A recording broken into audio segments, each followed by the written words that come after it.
And we're live. Whee! Hey, everyone. Hey, guys. What's up?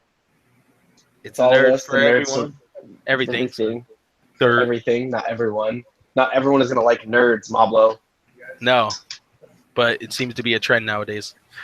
Nerdiness is cool. Well, that's because hipsters think all the stuff that wasn't cool are cool.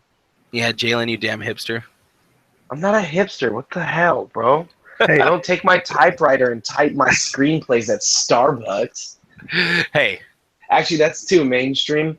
I take my I don't use a typewriter. I use a notebook. Okay. I take my slate of like rock and I, hammer the chisel in there and I write it out that way. And I go to like mom and pop coffee shops because those are better. Oh, do you now? Less mainstream hipster typewriter noise. It's great. That's very interesting. Mm-hmm. So what do you think? I mean, what do you think with nerdiness becoming cool? What do you think has caused this trend? It's what causes every trend, bro. Everything comes back around. Nerdiness was cool for a while. Pocket protectors. What are those thingies that Cartman gets that starts taking over the city and taking over all his Trapper Keeper? You ever seen that episode of South thought of Park? that forever. Damn. That was like first season. I thought you were gonna say a bucket to poop in. That was like 60. Man, Man! I know a couple people who I feel like they could do that. Like they could get away with their parents and like What, let them poop in a crap in like a bucket? bucket. Yeah. like a couple people who That probably is already have. terrible. Well, in desperate situations, sometimes you have to do desperate things. Not pooping a bucket. Okay, That's yeah, weird. that's pretty desperate. But one That's time like weird, bruh. I was literally stuck in traffic for like, it took a half an hour to go like 15 feet. One time I was stuck in Sacramento, and I literally had to pee so bad. I filled up a full Gatorade bottle of pee while we were sitting there in traffic. It was horrible. So I yeah, forget desperate that times. you've Definitely never call for taken desperate bus situations. rides, like long bus rides for events, like with the school. That's what we used to have to do all the time. Well, I mean, I did, but I Especially, always took a pee before we went. Like with football and track, like coming back from events and you've been drinking water all day and you have to piss. Yeah, Gatorade bottles are your best friends. I think the furthest we ever went out to play was like maybe 45 minutes. Like I don't remember our teams ever going that far out. But that was like elementary school. I think the furthest we ever went wasn't even like for a game. It was for a skills camp. Intercom in Dublin. We drove out to Dublin, actually. Went and played at Dublin High, I think. That was pretty cool. Intercom was like What was their 3 of mascot? our whole team. I don't remember, but they were huge black Samoan and huge white people as well. It was crazy. I was just wondering if it was a leprechaun. It might be. I don't know. What is Why that? would it be a leprechaun? Because I don't know, Dublin, Irish. What's what noise? Ezra, what are you doing? What are you guys doing? I'm scratching my back with the back scratcher I got. Oh my at the gosh! Christmas Sounds party. like a rubbing chopsticks together. It does go so. So horrible. It's like the worst noise ever. That's a weirdly specific thing to say. I've been eating a lot of Pablo. Masumis lately.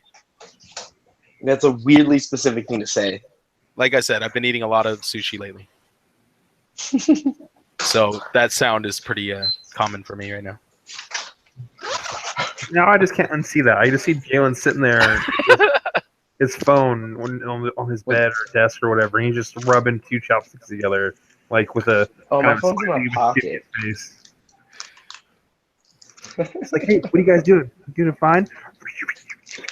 It sounds just like that too. Chopsticks together. He's trying to make a fire over there. Do in my spare time. Just rub chopsticks together. He's trying to perfect his survival skills. Trying to start a fire. Exactly.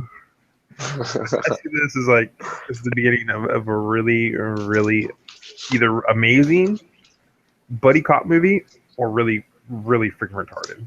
Like What, rubbing chopsticks legitimately, together?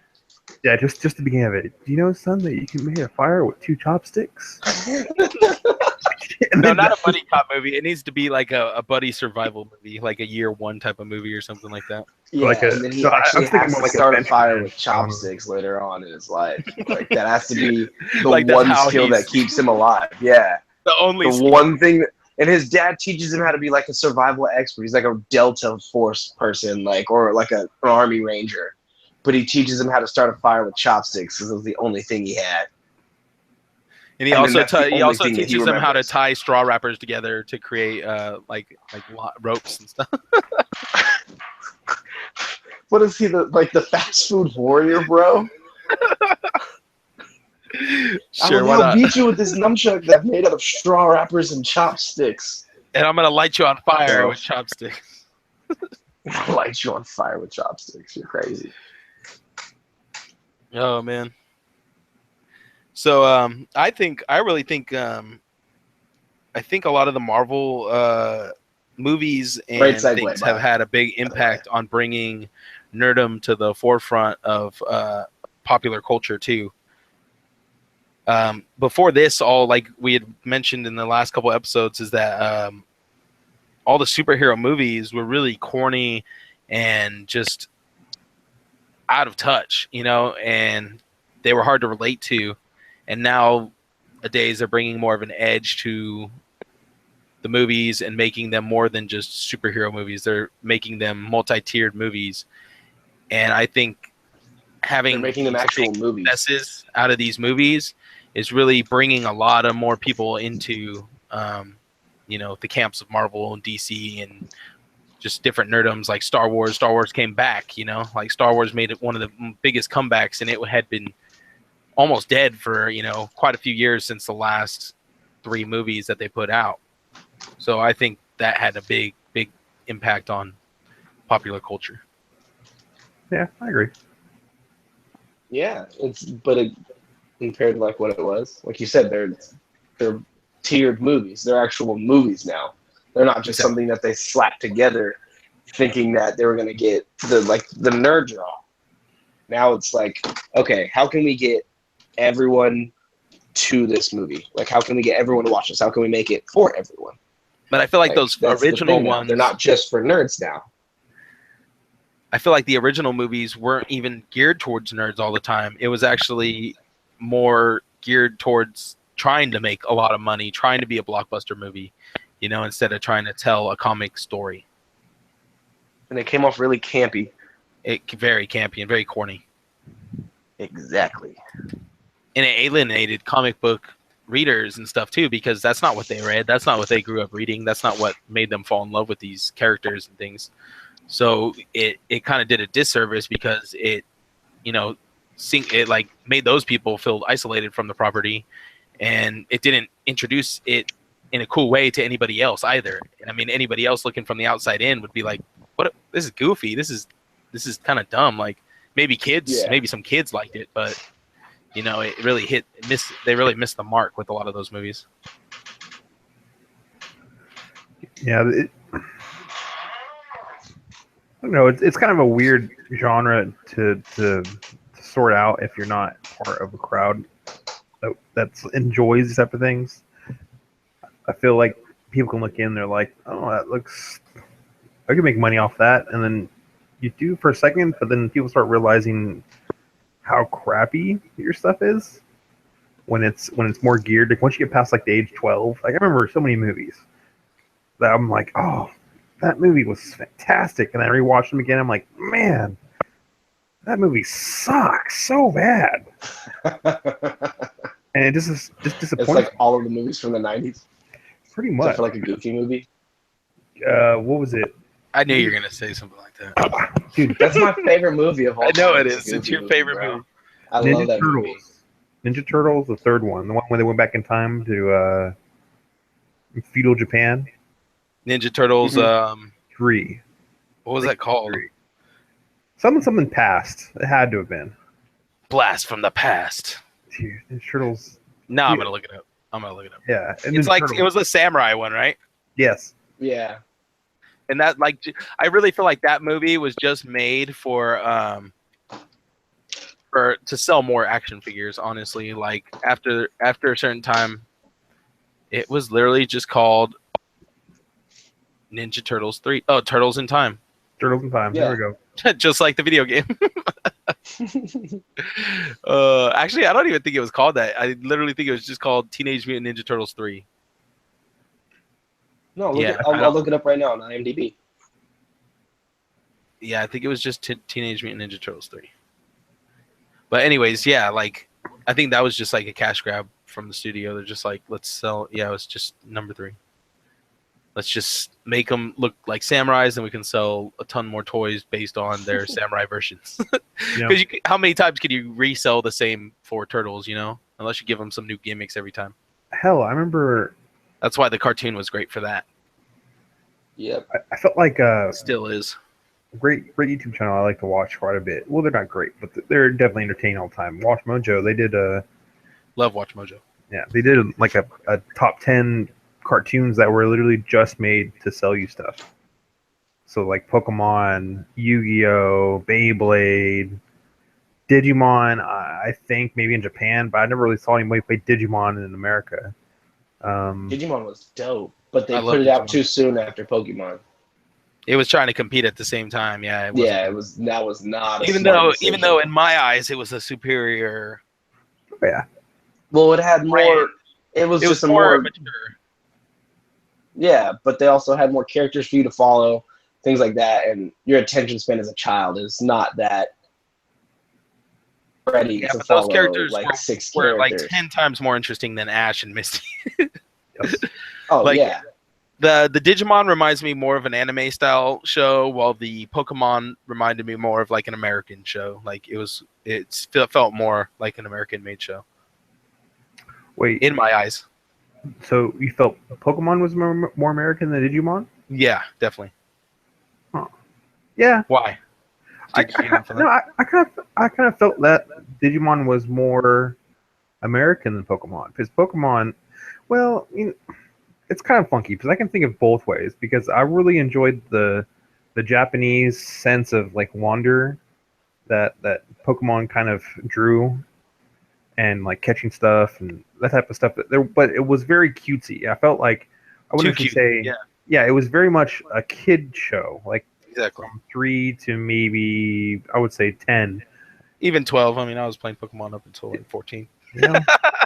the game, I mean, on that side of it, but Digimon, I always felt from the get-go that, I mean, of course it wasn't Game of Thrones, but I always felt like, as my small child brain trying to understand God, I can only imagine watching that as a child. I'm serious though, but like when they have He's so fucked up. when they have the Pokemon that look like monsters, like Demimon, or I think it was Demimon, I can't remember what it's first season. Yeah, Devimon was pretty badass.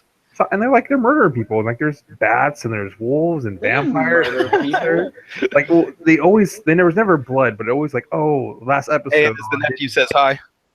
Sorry, Who? last time we didn't we weren't able to address him when he was on. Is it my nephew? Who says hi? The Lizard Wizard. Yep, Nice. What's up, Lizard Wizard? What's up? that's Hayden. Don't stay up too late. Got school tomorrow. I'm surprised he's even probably running up his data plan. Don't tell Jeremiah. Oh, he hasn't. But as you were saying, sorry, go ahead. But Digimon. He's not using the Wi-Fi? No. Gotta use that Wi-Fi, son. What do you- Actually, I'm not using any Wi-Fi right now. What? Wi-Fi? I was like, Wi-Fi? You never heard people call it Wi-Fi? I've Can I get never the heard Wi-Fi of password? Wi-Fi. I've not. Yeah, Really? that's a new word, Jalen. I felt like I'm getting educated just even more. You're getting educated on the podcast. Yay. But it just didn't, like, Digimon felt like people could die. Like I was like heartbroken when I thought like one of the Pokemon dies, and I'm just like, no. Well, remember Digimon. I think the death part from Digimon really spawned from that was like the way it was in the game as well. If you ever had the little Tamagotchi looking Digimon game, when your monsters battled, you if had to they take lost, care of they it. died. They died. You had to get a new one. And you spent days, months, weeks, sometimes Bro, like, raising I them remember and I evolving had them. a War Greymon that I had spent forever getting, and then he died because I forgot him on my backpack, and I left it at my dad's house. And I was screwed. I was pissed. Yeah, I remember I left mine overnight at school one time, and I came back the next day, and like the batteries had died. It was dead. I was so sad. My mom was like, "Why did you take it to school?" I was like, "Well, you have to take it to school. You have to keep doing things all throughout the day." She Trying to justify yourself. You're like, it's a living thing. I can't let it die. She thought that was the dumbest thing ever. Parents just don't understand, man. They don't understand. You don't understand. You gotta listen to your kids. Yep. Understand where they're coming from. That's never gonna happen. But yeah, no. Pokemon was definitely the more cutesy one. The character designs were a lot more geared towards children and stuff. There was a few Pokemon that were pretty badass. Like I personally always was like the ghost type and the psychic type because they were kind of like the badasses. They looked pretty badass. So, you know, I say that though, but then I start looking into the lore of Pokemon and stuff like that, and like Gengar and Haunter and those guys, how they come around. Yeah, they're all dead Pokemon. Yeah. Well, they were all like goofy. Like it was weird because it was that but moment. The Japanese versions were a lot different than the American versions too, though. Oh, yeah, that's true. Like if you ever seen some of the art for the Japanese cards, they're like kind of creepy looking compared to the way the American cards were drawn. Like no, seriously, like they were way cooler looking. I kind of find that interesting observation because I felt like the Japanese, with the majority of their stuff, there's always superficially it's very childlike and filled with a lot of wonder. But then I look at a lot of the deeper stuff that they do and stuff, and it's just like their anime. It starts out cutesy, and then just slowly, if you get farther into it, it gets kind of depressing. Which one is this? Everything. Yeah, Japanese anime and their culture.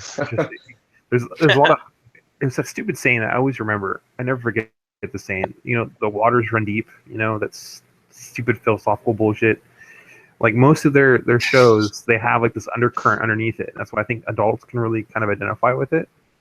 And I didn't really see that like undercurrent in Pokemon. Like it was just other than you're capturing animals and you're forcing them to fight for you. I guess you could say that. But I was thinking more along the lines of like human stuff, like humans' ideas. Straight kidnapping things going on there. Pretty much. This is some it's animal hardcore slavery, bro. Teach you how to be a kidnapper, a sex trafficker. Whoa. You just battle the monsters. You don't sex traffic them, you freaking weirdo. I was waiting for one of you guys to say something. Hey, Monica, what's up? Hey, Mo. Woo, viewers. Yeah, we got viewers. Woo. I need to get on my laptop and watch the chat. Yeah, you're supposed to be relaxing all the time, not going home to relax. You should already be at home relaxing. Because that was your prescription. Gosh, never listens to any bus. I know. Except for on the podcast, then she totally does. One time only. I'm saying this now because I know if I get to work and see her again, I'm going to get punched. Yeah. Let's get the licks in now before she really wailing on me. With the safety of the internet between you right now. I know how to work this. I'm a big man on the internet. That's how it works. Bullies cannot stand up to me on the internet. I'll have you know, I have 500 kills. And over. What the heck did you say?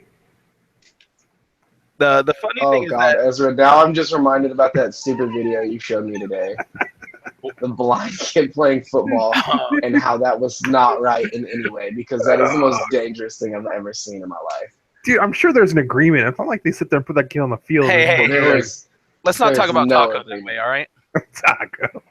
Oh God, that is not Taco. I'm not gonna say anything. Oh God. Were you gonna say the blind kid's better than Taco?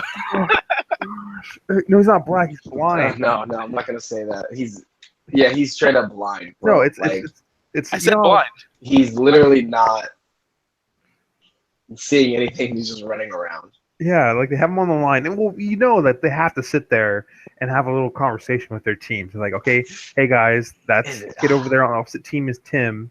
He's blind, so don't hit him. And then even funnier, as I saw like a couple minutes ago, it was on R Funny, Oh and my gosh. it's this little kid, and they do this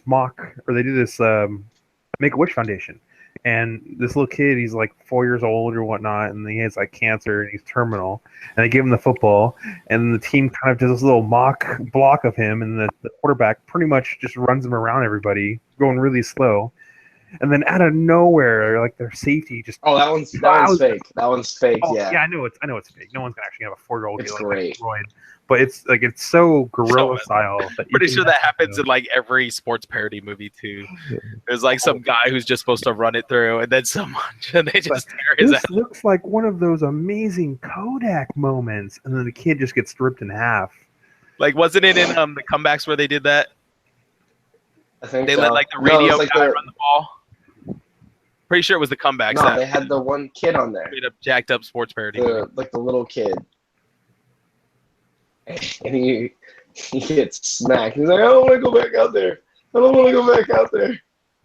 Oh man, I remember one where the kid gets like torn in half and like his torso flies into Oh, Yeah. literally. That's what he thinks, yeah. And then he's like, I don't want to go back out there. Like, don't send me out there.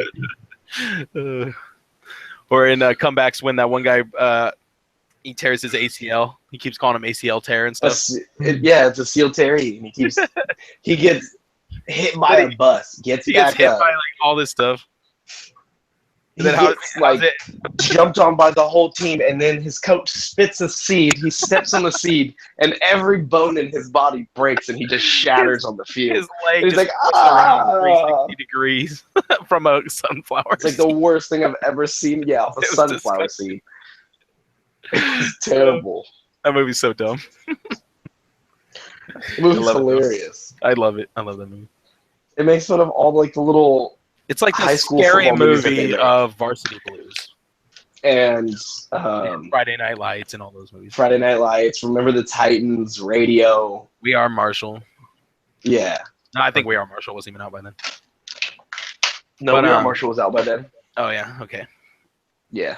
But it was funny because like Pokemon came back to the forefront recently because of Pokemon Go, and it literally died immediately, like 6 months later. Yeah, because it was boring as hell. It was the same thing over and over and over and over again.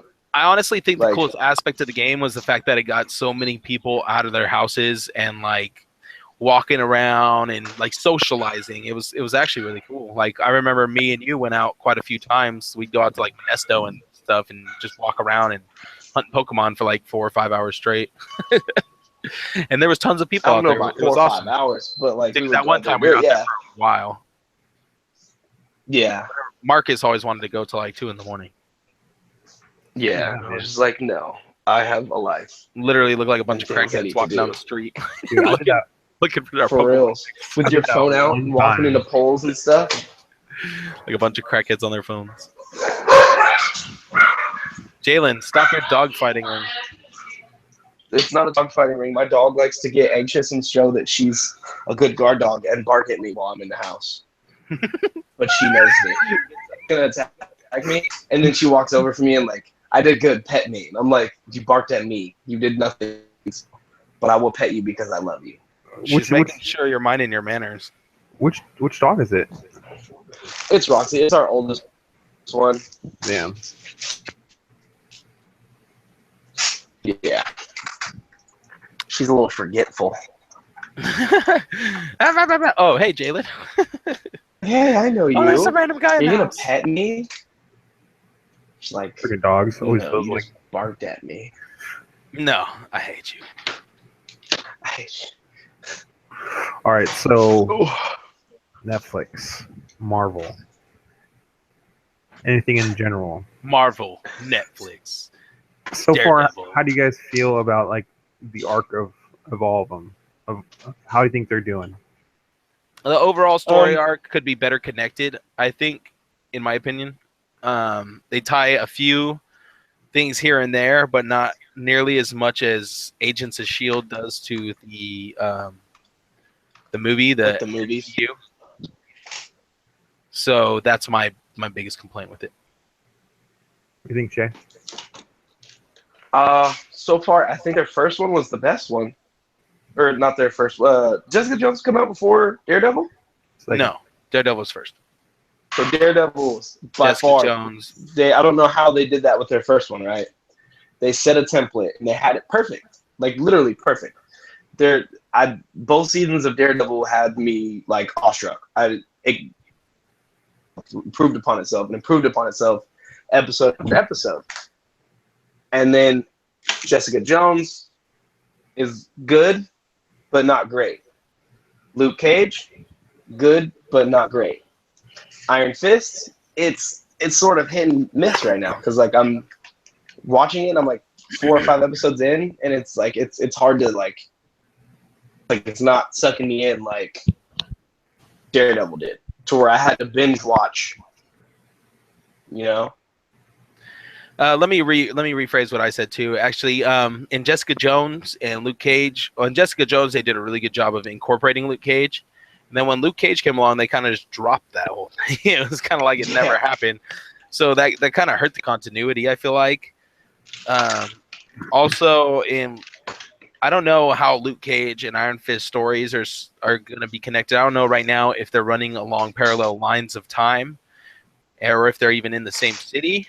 But it's going to be interesting to see how they lead. Definitely in the same city. They're in New York. Are they both? Yeah. There's some different. yeah. They're in different. Different boroughs. Yeah. It's going to be interesting to see how they intertwine those two characters and bring them together. It's going to be interesting to see how they help bring the whole Defenders together. But there's been one common person in each CU like the Night Nurse show, and it's who? The Night Nurse. Nightmares. It's a person, like literally one person. Rosario Dawson. Well, yeah. Wait, has she been in Iron Fist? I'm only up to episode. I haven't watched episode 4 yet, so I don't. You have one more episode till she gets there. Yeah. Okay. Yeah. So she's gonna be. But I really feel like they need a great villain. Oh, go ahead. I really feel like they need a great villain to bring them all together. It's going to take a villain that none of them are going to be able to beat by themselves. And I think that's going to be one of the most telling signs about where this story goes and how well the Defenders do, is how good the villain is. I think it's really going to hinge on that for me. Mm-hmm. I agree. Which is kind of a good sign, because I got to be honest, I think all of their villains except for Diamondback has been... What game were we talking about? Monica said lame-ass game. Pokemon Go. Oh, yeah. Pokemon. Oh, yeah. She hated that. Okay, but what about it? But all their villains have been like really good. Like I think of all of the arcs, I loved Cottonmouth probably the most from Luke Cage. I think he was a phenomenal, like, diverse villain. Like I felt for him, but at the same time when he got what was coming to him, I was like, yeah, good, you know. But at the same time, I'm like, I really like him. Like he's really he's relatable. I mean, I understand his emotions, his feelings. You know, even going as far as I understand his motivations for why he does stuff. Like they gave him a freaking really good backstory. And then on the flip side of that, they did a horrible job with Diamondback. The next 4 episodes, God, he was where so he was terrible. literally a pancake. You know, I didn't understand. Like everything was, and I think that's also a problem I find with the shows, which I find with like Agents of S.H.I.E.L.D., is I don't like how it feels like the seasons are directed by 2 different people. Like every episode is directed differently. If not, I'm not too sure how that works out, but it feels like they intentionally always, to keep up some sort of interest in the shows, that they like to go half a season, and then let's go 4 episodes, 5 episodes, maybe 6 episodes with one villain, and then they flip it, and then there's another villain. And I'm like, why? I would rather have Diamondback and Luke Cage be the first villain, and maybe Cottonmouth is behind him, and you got to go through one villain to the next one, and it makes a much more interesting story. That actually would have made a lot more sense too. Yeah, than the other way around, because I mean, it's like why would you? It's old. Diamondback was cool up until the point where they actually introduced him. He was cooler before you knew who he actually was. Like, Yeah. He was cooler when he was mysterious. yeah, he was. They did a really good job of making him mysterious and dangerous, and making his name like precede him. Like he had, Lord Vader-esque type of I was personality. more scared of him when I didn't know who he was. Yeah, exactly. And then you see him, and he's this goofball What he spouting was- on this yeah. bullshit, and you're just like, really? This is the guy everybody's scared of? This guy right here? Like nothing special about him at all. At all. What? and the suit was dorky. That suit was freaking discount Oh, Judge Dredd. Terrible. Like I think of that episode with Luke Cage where he comes out of testing in the prison, and he looks at that throwback to his Yeah, it's his 1970s. original He's costume. like, Mhm. I look like a damn fool. He takes that crap off. He throws it on the ground, gets all that shit off of his head. I'm like, That moment tingled my nostalgia factor super hard, though. That was like probably one of my favorite moments in the whole show. yeah. I mean, it was a good balance of fan service mixed with real honest. Like, let's be honest, just With the great storytelling, well that they worked it into the story. It wasn't like he put the shit on or somebody put it on him, or like, you know, it was like he was in this place, and it was like part of his uniform type of thing, you know. it was which a is circumstance that you were in. Yeah. But I'm glad that in most superhero movies they don't put on the uniform that they have. Really? Because it reminds me of I watched this guy Steven Crowder, totally unrelated. He's not even political in this. He watched a kind of a review of Beauty and the Beast, and their biggest problems with that particular movie was that on animation. So anything you consider animation, which is still animation, is just comic book. So like small stills or anything that's drawn, certain aspects can come through easier, and it's not corny. But then with movies, like it's 3-dimensional, so you're kind of having to deal with How's the back of the suit look? How's the sides look? everything, and like let's be honest, he kind of like we're just ridiculing Diamondback because he looks like a goober. I'm like, no legitimate person looks like a retard, to be honest. No, I don't see. I think with proper costume design, okay, yeah, maybe don't pull it right from the comics, but with proper costume design and adjustments, you can make something that looks sleek and modern and cool and doesn't look like a goofball like his ass did. He looked so we ran out of money. If that was the point, if that was the way it was, then Batman wouldn't look cool. You know, Superman wouldn't look cool. They look badass. They look badass when they come into those movies, you know, and they're in their actual costumes. Let's be honest, though, they changed quite a bit. Like, well, yeah, but I mean, what character doesn't have 50 million costumes in comics, you know? but there's like mainline comic book superheroes or even villains that if you put a little bit more thought into it, like maybe it pops out on the page for people. Like I still have a huge problem with. I would never want to see Wolverine in yellow spandex on movies because I hella would. Of course I'd The watch yellow it, and blue? but I don't. The yellow and was it blue? Yeah, it was blue. I would have. Well, there's yellow, blue, yellow, There's brown, yellow and blue, and there's a yellow brown. orangey brown. There's a bunch of. He has a Like bunch I don't think His feel like X-Force public costume movie. could have easily been just do his X-Force costume, gray and Yeah. black. It's like the same thing, just a different color scheme, a more For realistic me, color scheme. for me, it's not necessarily a problem with the aesthetics. It's the lack of immersiveness. Like I've never ever even seen or heard anybody doing like this stuff in like real life. Like I can take myself out of the judgmental mindset of like, oh, this is not real. This is full of shit. That guy looks retarded. But then there's only so far I can like really immerse myself in a movie when I giggle at this dude with his spandex crotch every single time he slashes somebody that his dick is just jumping around. Like it's Oh my god, it's like that's where my mind goes. It's like watching the Eminem music video. your mind goes to those weird places there. Or- it's just like that. No one's gonna be sitting there with spandex How's that this has guy's no dick protection. gotta look at these spandex? Like it's like, dude, I'm not here to look at your junk package. Okay, I mean, You obviously are. You want to know how it's swinging around in his spandex? well, it's kind of like you get where I'm going though, right? It's not. No, I do. So I mean, But like that's why I'm saying with properly thought out costume design, you don't have to have this tight yellow spandex. You can have like a faux leather, you know, like to certain parts of the costume.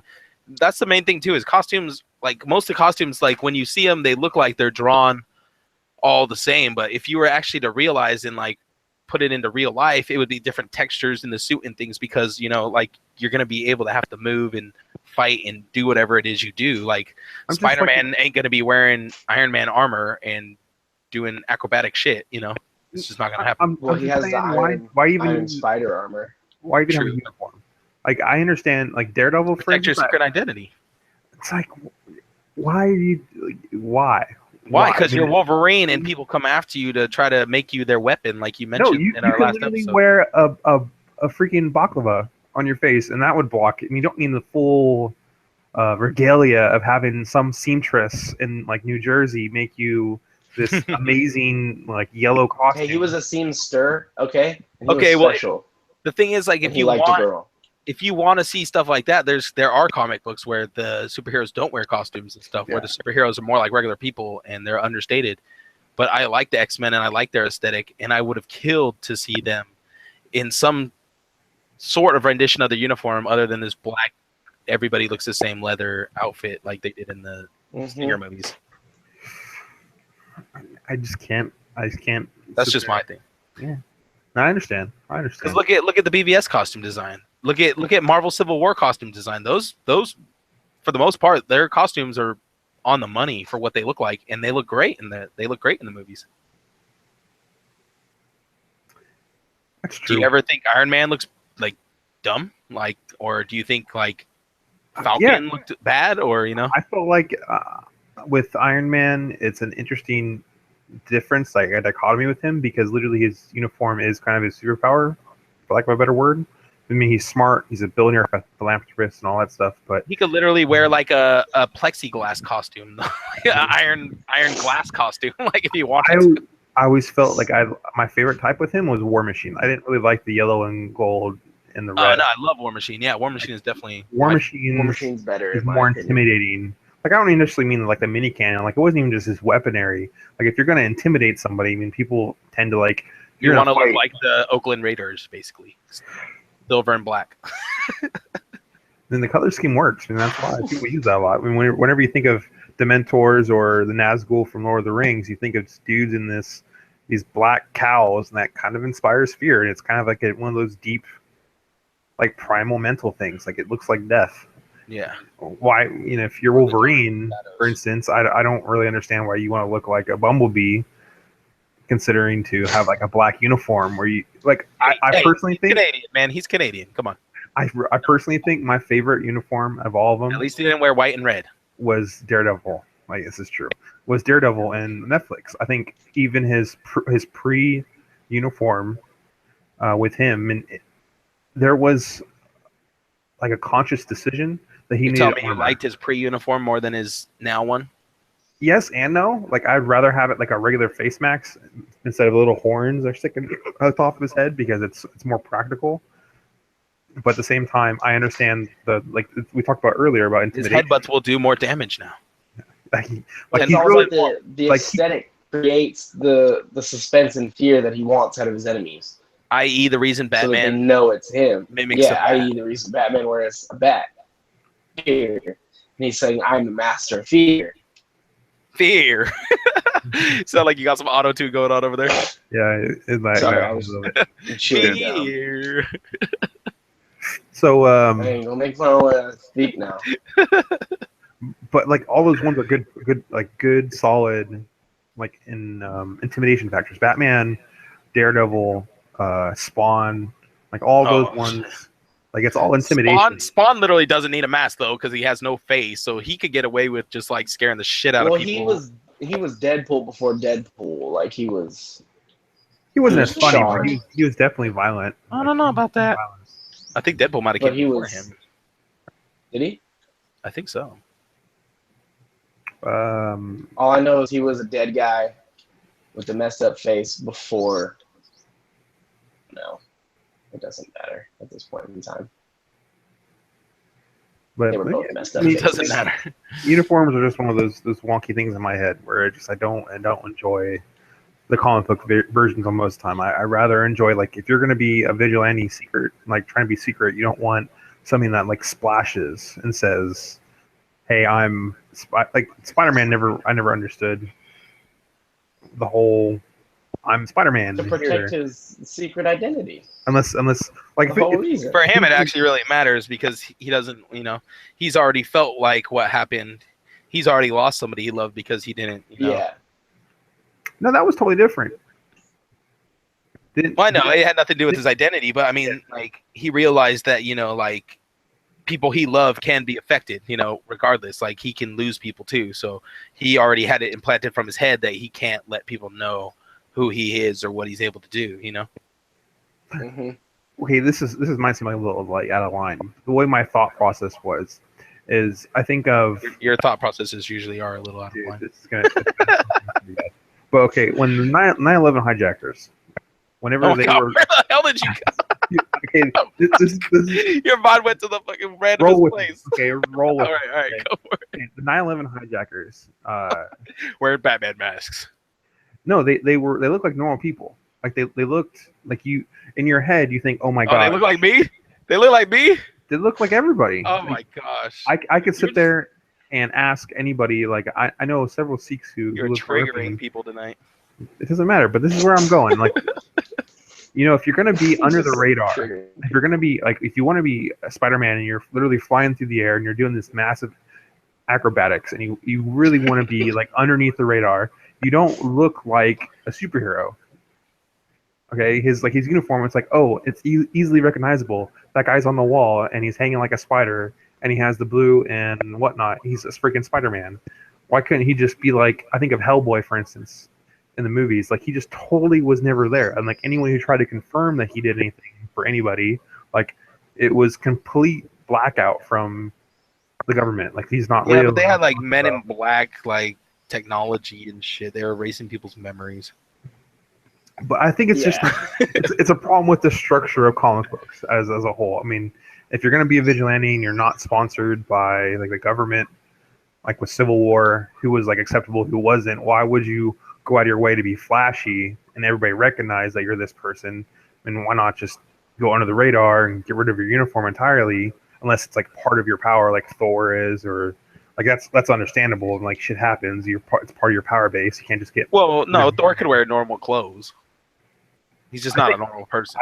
I think actually with the clothes that like they mean something, like they give him like more power or something like that. In the comic. It gives the hammer, bro. it's amplifiers. If you look at his armor in the movie, it's like just the hammer.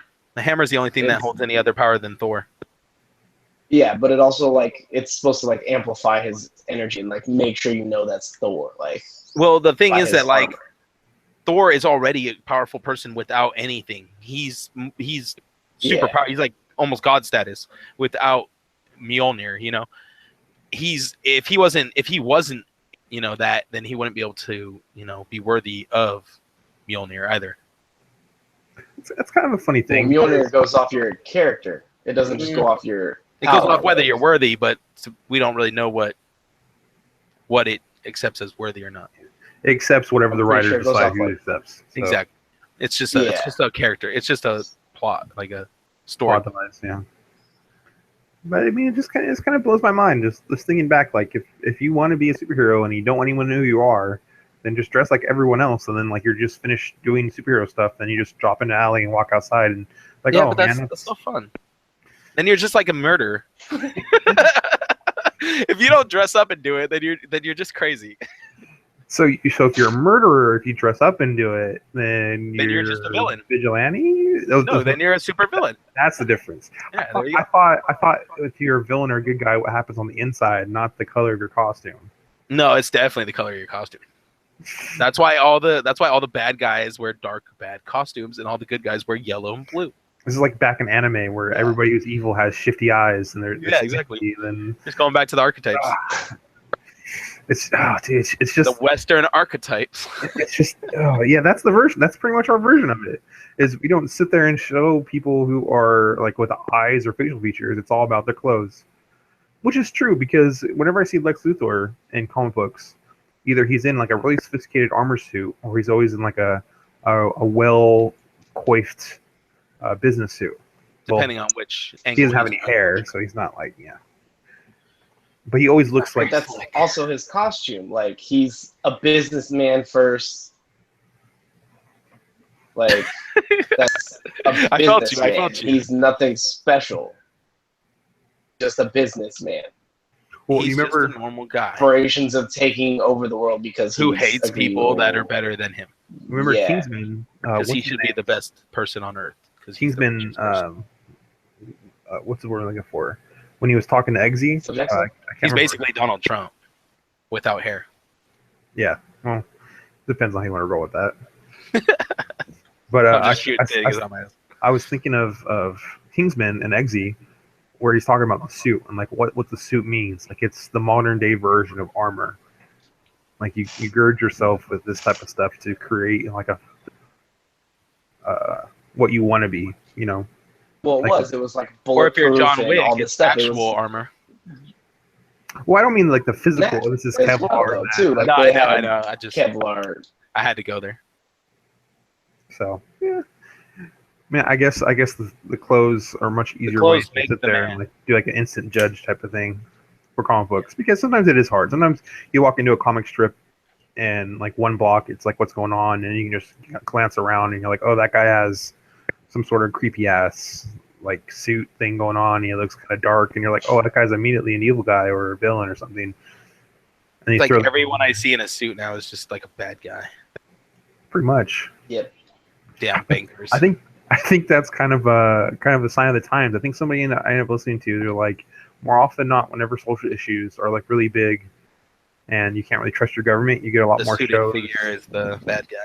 Yeah. Well, you get like a lot more shows where people don't trust the government. So like during Vietnam and Watergate and those type of eras where the government wasn't really trusted with Nixon, like you got a lot more subversive shows that were really pushing the envelope with stuff. Which, considering back then, that was during like interracial marriage or, you know, women's votings or like gay marriage. Like those were the things that they were considered pushing the envelope. And nowadays, it's, you know, all sorts of other shit, other shit. It's shit that don't even matter anymore. Yeah. Whether I can identify myself as an Apache helicopter or not. That's what exactly. Yeah. How long have you been in Apache helicopter, by the way? For 47 years. Yep. 47, you're a 47-year-old Apache helicopter. I like that. Yep. Mm-hmm. Well, guess what? I'm a 30-year-old white woman. Oh, we need to talk about Atlanta. You guys. That's not far enough from the truth. Actually, I'm sorry. Should have embellished that a little more. We know where your stats are. You're like, this is my goal. To be inside of a 30-year-old. Oh, well. Oh, God. Wow. That got Hope your girlfriend ever quite rated R. No, it's fine. She don't want to listen to my voice any more than she has to.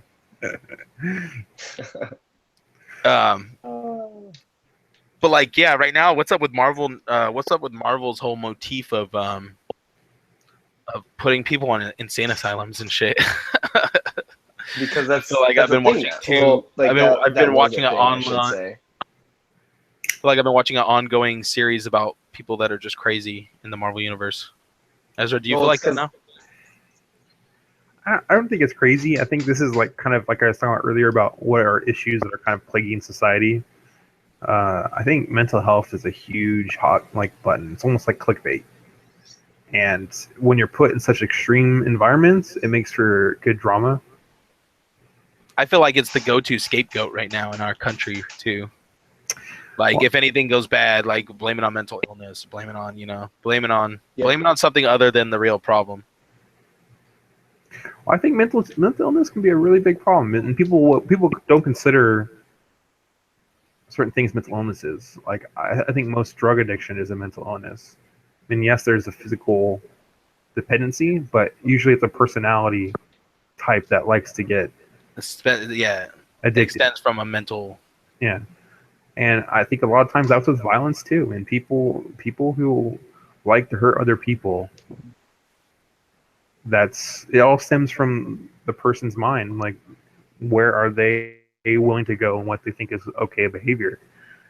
And Yeah, you guys know who we're talking to. You angry people out there. You know who you are. I'm not talking about Talking normal about me. people. I know. We're not talking about anybody. I was just trying to make people think that maybe we're talking. Yes, we're talking about Jalen. Not Jalen. Yes, this is a sly intervention come to Jesus moment with Jalen. Nice sidestep of right when he's right in front of us. Especially when he's playing video Yeah, he games won't even where he notice. gets He's asked playing NBA right now. So. destroyed. No, I'm not. I'm not playing the NBA anymore. Oh, you're not? Now what are you playing? Horizon again. I knew. No, it's No, it's but, fun when I'm in a party with him and then they're playing a game and they just get wrecked. Whether it's Destiny or what was the last one? You're playing Siege, and Yeah, they it's just not got. fun. It's not fun getting wrecked. I'm sorry. I mean everybody, but man, you guys are just so vocal and just so. Je ne sais quoi. What? Like, just so honest saying. about your feelings. Not Definitely, the definitely. most somebody's part. Can't gonna tell love if it. he's being sincere or When am I ever sincere? not often enough. I like to believe yeah. when you speak good things about me, you're being sincere. I don't. 20% of 100% of the Believe time. you. So, what do you guys feel about the new Nintendo Switch? You guys think this is another gimmicky console from Nintendo, or do you think it'll do well? It's not really in the console race, bro. They don't really do anything. They make they don't make them for like a gamer. Like But they someone who wants definitely to have a large game. following, though. Nintendo has a very, it's- very large following. It's all fanboys, like we said this morning. It's like, why do you keep making these games for your? It's a dwindling base. It's a very dwindling base. But what about like the appeal to children too? I mean, that was one of the main things I saw with the Wii U. It is, but and you the have to Wii realize was- that kids have like the attention span, like of Peanuts. like latch onto something for so long, and then they're gonna be done with it. That's how it always is. I kind of feel like that sometimes. I kind of feel like it's kind of a little bit of both, but at the same time, I mean, I have to disagree about. I mean, every kid has their particular wholesome memories. I mean, I wouldn't trade Super Mario World for any other game because, I mean, a lot of those games nowadays I wouldn't be able to play, but you know, any Nintendo game, I can just sit there and say, "Oh, that's fine. We can play together with my nephews or whatnot. Not to worry about somebody getting decapitated or some adult themes True. creeping in that you don't particularly want." I mean, there's nothing really wrong about just good, clean fun about stuff. No, Nowadays, It's everything more else of a gets. family console than it is like for people who want to game like by themselves or like multiplayer. Yeah. So you guys It's feel like something there you is a get, place for like- this console? There, it's not like as widespread as you would think, like for a regular game. It's definitely It's not a blockbuster. It movie. it's like a niche. Like it has its own. has a cult following. I agree. But the thing with it too is like every year it gets new followers though too, because when you introduce new kids to it, you know, All those people having kids that were playing it before. and it's usually the type of thing that sells out during the holiday season too. Like as soon as it releases, usually It the sold Nintendo out sell out when you it know? released. Exactly. So, I mean, I think it has a place out there. I know all my friends who bought one. They're all like diehards, like we were talking about earlier. They'll buy anything Nintendo puts out, basically. Like, I'm a little more But choosy that's the when thing. it Is comes to spending my Nintendo's money on always a such console. good to they're like really good to their customers. That's the thing. If you look at Nintendo as a company as like a whole, they've always been sort of with their customer base. You never really hear a lot of bad things about Nintendo, do you? Nope. I don't know. So far, my Like, favorite It's all good things. my favorite console has been the Xbox. The Microsoft Live was my favorite interface to deal with. I felt like it offered the most reward for having it, and it was probably, like, in my opinion, the easier one to use out of the three. The Nintendo Wii's online features and stuff are pretty horrible. And my buddy says that he loved the Miiverse thing and it was cool and stuff, but I don't know. For the amount of people that had one that I knew when I had mine, it just didn't seem like we were all connected like it did on Xbox or PC or anything. Well, that's the thing. Though. It's not a multiplayer thing. There was very few. Like if you look at the catalog for the games for the Wii or the Switch, it's not a lot of online multiplayer games. It's all 4-player co-op at the house. Like it's all. I think it wants to try to bring back friends. Yeah, bring back that old school feeling, which is cool. Like, I've said like that Mario do Party that. and all that stuff. That's what needs to be brought back. I really just wish the bigger consoles would do the same thing. Bring back why have 4 controller ports? They're heading towards 4 players. Yeah, it's online multiplayer. That's where they're heading. I miss the social aspect of being able to hang out with my friends and everyone play a game together. Nowadays, if I want to play a game, I wait till everybody's gone home and then I'm like, okay, now I'll go play my game. It's not. There's no social aspect about it. Exactly. You're by yourself. The one thing I do like about the thing though about gaming now and why they're cutting out why they say the 4-player co-op is dying at your home and all that stuff is because they want it to die. They don't want it. They want you to buy the system instead of the controllers. They want to sell a system to everybody and they want to sell their online too. Yeah, and make you pay a subscription. Exactly. The thing, it's all about money now. Yeah, it's sad. When it used to be about fun, now it's more about money. It's all about the fun, the art of the video game, if you will, because some people do consider these games art. But it's all cash grabs. I agree with everything. DLC. I'm not really a fan of the idea of the good old days type of mentality, because I don't really think there ever is a really good old days. I mean, people like to sit there and BS. They're saying there was a good old days, but I've always felt that with video games, that's always been a business. I mean, there were some people in there who were really good about promoting it, but it was always for money. I mean, capitalists. Well, if anything you can make money off of, it becomes about money, I'm just glad that I think of those certain games that mean something to people, like the ones that, The Last of Us. Everybody who's played it, I've always heard, has always had amazingly rave reviews for it. It's one of the best games in the last 10 years. And I felt like I don't mind spending money on things that are worthwhile. And even though video games for 90% of the time, they're really disposable,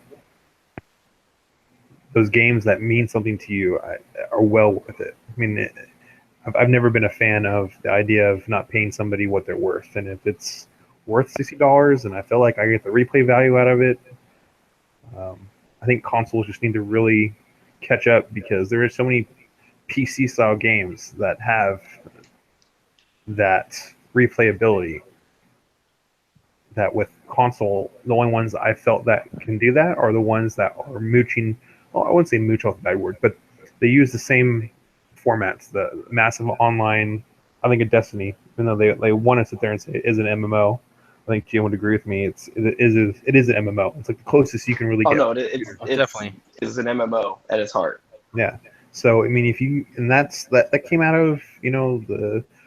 Because the thing is, MMO doesn't have to be an RPG. MMO is something you go online to play with a ton of people. But this game isn't. That's the thing. It's an RPG as well. It's an MMO. You build your But first and foremost, it's about massive multiplayer. That's the thing that is all about. That's what everything's all about now, because we're all connected through the internet. So it's if we can't play it together, then there's no replayability, or not as much. And people really love to connect with each other over video games. Exactly. I mean, not necessarily I'm gonna F your mom connection. I'm not saying the childish antics, okay, and the trolling, but I mean man, I remember when I first got the PS4, playing Destiny with Jalen. I was like, I'm gonna go play it. It's gonna be amazing. We're gonna have fun. We have fun, and that type of desire to play things with people together, I think, really draws people in, and they just need to bring that in entirely with games outside of just the shooters for consoles. Yes, exactly. Every shooter is just like it. And another thing they need to do is incorporate, like, this is one of the things I love about Overwatch is they incorporated a in-game chat that if you're in the game, you can jump right into the chat and talk to the people you're playing with. And in this game, it's one of the first games I've met people from all over the place that I actually have a good time playing with and that I've put on my friends list because I actually want to play and talk to them again and stuff. So, and that's something you don't really find in a lot of online games. Usually you're playing with your actual friends that you know in real life or people you've met through them. Like, usually you don't just hook up with random people and like, oh shoot, now we're cool. Like, let's talk. Oh, we're like, now we're sharing stories about each other. Oh, cool. Now we're kind of friends. Like, like most games don't make it that easy. No. And that's what I love. One of those games, And a most game games like do that is actually the game Ezra was just talking about, Destiny. When I first started playing that, I probably had 20 friends on my friends list that played games, and only like 10 of them played Destiny. And only Now 5 would I ever be have- on at any given time. Yeah, and only 5 would be on, or 4, like 3 people party and talk or whatever, not even play together because it wouldn't be enough of a group to get together to do like a big mission or a raid or anything. But like the way it integrates picking up guardians and having to learn mechanics with them and learning with them in party chats and things like that. I have over 200 friends on there now. Play That's with awesome. like all the time on Destiny and things like that. We hop into each other's parties like, hey, you want to do like the weekly mission or whatever, which is called the Nightfall. And then, yeah, it's cool. Like, I got to run through it too, so cool. And then you get together and you chat, you catch up, and like, and then maybe that leads to another mission or something in that game with someone that you've never met, but you actually like are cool with them now. You've made a friend through the game. Yep. And it's Exactly. like really, really, really opened up like a lot of friendships for me on there. Like a lot of people play that game, and it's huge. Yeah, it's crazy because I remember on my Xbox, you have the live option when you're on live, you have friends, you can see your friends and stuff. But like, there's a really specific way you have to add people on Xbox Live and stuff. So it makes it.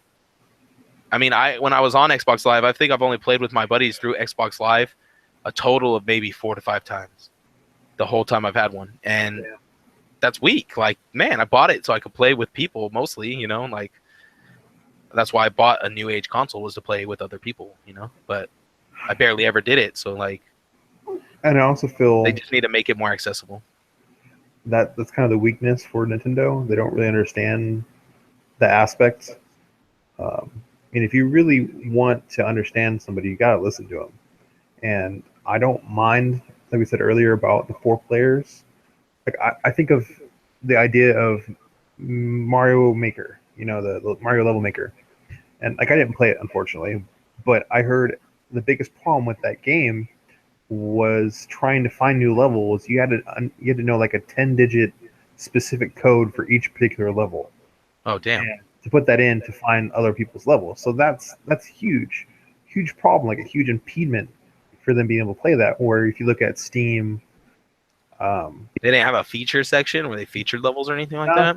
No, as far as I know, it was just you had to know distinctly exactly where you were going and whose code, and you couldn't like just guesstimate and it would finish it for you. It was like a legit old style DOS game where you had to put in the code into the command window to even get where you're going. So, and that's just stupid because Little Big Planet came out way before that game, and that game it was so open for people to create and share and check out new levels and stuff. And that game was made way before Mario Maker, so they could have totally incorporated something like that. They could have just ripped it right off from freaking Little Big Planet and put it right up in their game. Or any racing game. All racing games, pretty much any racing game, has like a track feature where you can create your own track and share it with your friends and people online. Like, it's not hard, Nintendo. so I mean that's a problem. Yeah, definitely. And they need to get on it. I think they need to stop. Like, I think the problem with Nintendo is I feel like it wants to create everything from its own ideas, and it wants to be like innovative all the time, and it never is fine with just like maybe following a couple examples from being other simple people. and then letting everyone else innovate with the game. Like if you look at Nintendo, out of their stuff go out and like get modded or anything in house. What was that, Jalen? Like if you thing with Nintendo, it's all in house. Like all their creativity that they have, they try to keep it in house. Like anything that they mod, like Mario Maker was created. Like they took that idea, they bought it off of someone who made Mario levels, and they were like, "No, you're using our property. You can't do that. Only we can do that." Like that's how that thanks for started. the idea. Now we're gonna make money off it. Yeah, like and then if you look at like Pokemon as well, because that's like a Nintendo, like the Property. baby of Nintendo besides Mario and Zelda, right? Yeah. They don't let anyone that like people have created whole games like of Pokemon, and they created their own Pokemon, and Nintendo goes, Yeah, there's a take bunch that of down. versions online and You're stuff. you're infringing on our stuff. Like trying to like take their franchise and just be creative with it and take their own spin. And Nintendo does not allow that. They're not about that. No, they're definitely not. Nintendo has. Like I said, it's all about That's a money. good point. Yep. Yeah, but I mean, if they were to open up, they would make so much more money if they would just. It's not do even. a I don't even couple think of it's about things. money at this point. I think it's them just being old-fashioned, saying we're the only ones who know how to do anything with it. I think a lot of it Having like too much love for their product. Yeah, like they're just overprotective. Yeah, it's like an overprotective parent. Basically, they don't want to let their kid go out and do anything. Exactly. No, I disagree. I think I honestly think it's just about I money. knew you were gonna come with that. Because I mean, control is pretty hardcore of an emotion, and when it comes to protecting these rights, I mean, I think 3/4 of the first world countries agree on patent rights, like cross the ocean on both sides. I think the only place that really doesn't give a crap about patent rights is like China and North Korea and crap like that. What about the Deutschland? Them, I think they're actually pretty good. Like Germany. I don't know. I feel like the Netherlands is like the home for like taking people's ideas and coming out with like popular things, especially music wise. That's called identity theft. No, I didn't say Mexico. I said the Netherlands. So I mean, I think I remember with Disney, like they finagled like a 200-year patent right on like it's not even funny. Like they had for a while they're like a 200-year patent right on all of their original content that wasn't original to them. Like all of the Grimm fairy tales, the Beauty and the Beast, Pinocchio, or like the fairy tales from the old countries that they just like, oh, you made this? I made this. And they patent the crap out of that stuff. I'm like, you can't. Steamboat Willie. Yeah, come on, guys. Like, that's like some common domain stuff, and then they copyright it. Like, you guys suck. Yeah. But it's what you're going to do. It'll be funny the day that Marvel and DC come after the action figure photographers for using their characters in our own images and stuff. That'll be the day. We're gonna copy strike by Jalen's Grizzly Bears for his. Cal's gonna come after us. Bears for using the logo. Well, luckily my logo's bought and paid for. Yeah, I guess I'll change it. That's fine. Oh, well, no, we don't. I don't give a shit. Yeah. Except for you're always the thumbnail for most of our. When I can't find a suitable picture to replace. Who, me? Yeah. Some reason yours is always in the thumbnail selections. It is, isn't it? Yeah. Hello, my name is and episode 3 for some reason. It's like when you stop. Because I didn't have anything to Jalen. put there. And then yours is the first one. Or, yeah, take the damn pill. The XSplit broadcaster? No, actually, it's your major reaction picture. Oh, really? Yeah. I must have changed it to that. Your monkey Matt. I call it Monkey Matt. I'm sorry. That cartoon looks like your monkey. Yeah, that's what I look like. So I mean, oh, out of your mouth, not mine. I kind of look like a monkey. Deadpool Matt, casual jeans. That's what we're gonna call you. And my Adidas skinny jeans. Bet you barely noticed that. Yeah, that I would never wear. Skinny jeans, bro. Those are not Adidas. Those are just shoelaces. No, they're Adidas, bro. They're definitely Adidas. No, those are shoelaces. They're stripes. Stop lying. You don't have no Adidas. Was this part? You got no style, mother. Was this part of the contract? He's like, okay. No, I'm pretty sure I'm pretty sure I was just like, just do something like whatever, dude. And he was just like, yep, blam. Well, I think I said to put the Deadpool hoodie on, but that was probably it. All right, so make sure they look like a monkey. I have shoes that look like knockoff Adidas. These are the two things that have to be in this. Okay, I don't care about anything else except these two things. I don't know. Are my ears that prominent? Yes, Yeah. it's either that or you're a Leia. Not as bad as Anthony, though, right? No, Okay. Oh, damn, that was mean, but funny. Not like he's gonna be listening. Hey. Hey, but on a good note, we actually have 15 subscribers now, and I saw that Woo! mile marks. right? Yeah, we're getting there, getting there. We're almost YouTube famous. Shit. 15 more than 0. I'm so excited. 15 less than your mom. Damn. I guess mom will turn into a 12-year-old on Call of Duty. Not your mom, Jalen. Not yours. You literally said his mom right after you talked. Who Yeah. are you talking about? What English are you speaking? Speak the King's English, Matt. What was the King's English we were speaking earlier? Get better. Good. It's get gooder. I don't even remember what I said, to be honest. I was not awake this morning. These two were going at it this morning. I wish they had saved some of that for the Discussion. podcast. Yeah. It was a heated discussion. Hey, man. Only discussions I like are heated discussions.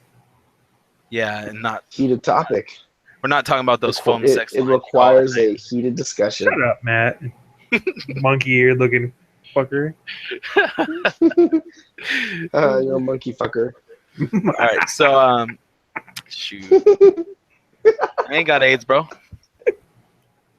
More Damn. monkey pussy for me. Those movies you be picking be cancer. What? Are you talking about my Pornhub selection? No, I'm talking about the movies that you picked to review. Oh, that one movie I picked to review. That one time. Yep. Felt like somebody So- would have sex with my eyes. Oh my gosh. It was the other way. Not good. It was forced. Did we already talk about what, like, how other people thought that the King Kong movie was good? Did we talk about that? Yeah, we talked about it the other episode. Oh, okay. Talking about that. I don't want any more cancer. It's too late. You're already riddled with it. I know. I watched Beauty and the Beast, and I was. Okay, so tell me, what was so bad about it? Is it the live action adaptation that I was worried about? Like, it that they're just- gonna kill Lion it King now should too? have been a musical. It should Probably have been Aladdin a damn as well? musical. Oh, it was a musical. Yeah, Yeah. it was a damn musical. Well, was it like the amount of music that was in the original, or was it like No, there was literally a full-on music? more. Were they singing like I every don't know line? how they put, say, like 4 or 5 lines of dialogue, and then all of a sudden, it They would just just bust break out. out into a damn song that was like 10 minutes long. Were they like It was dancing while just they were like, singing too, yes, and it was or were they just acting terrible. normal? And That singing. sounds so out of place.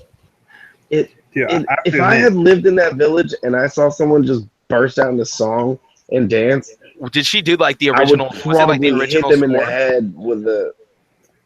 Like, it sounds just like the original. I don't know It's if like it's the the original original score or songs. whatever, but it like songs and stuff. Who played Gaston? Luke, Zach Luke. Evans. No, Luke Evans. There you go. no. Yeah, you're right. Luke Evans. Okay. Yeah, the guy in Fast and Furious and Dracula Untold. And he was also the main in guy? Hobbit. and He's Gaston. Yes. In Dracula? Yeah. Okay. And who played the Beast?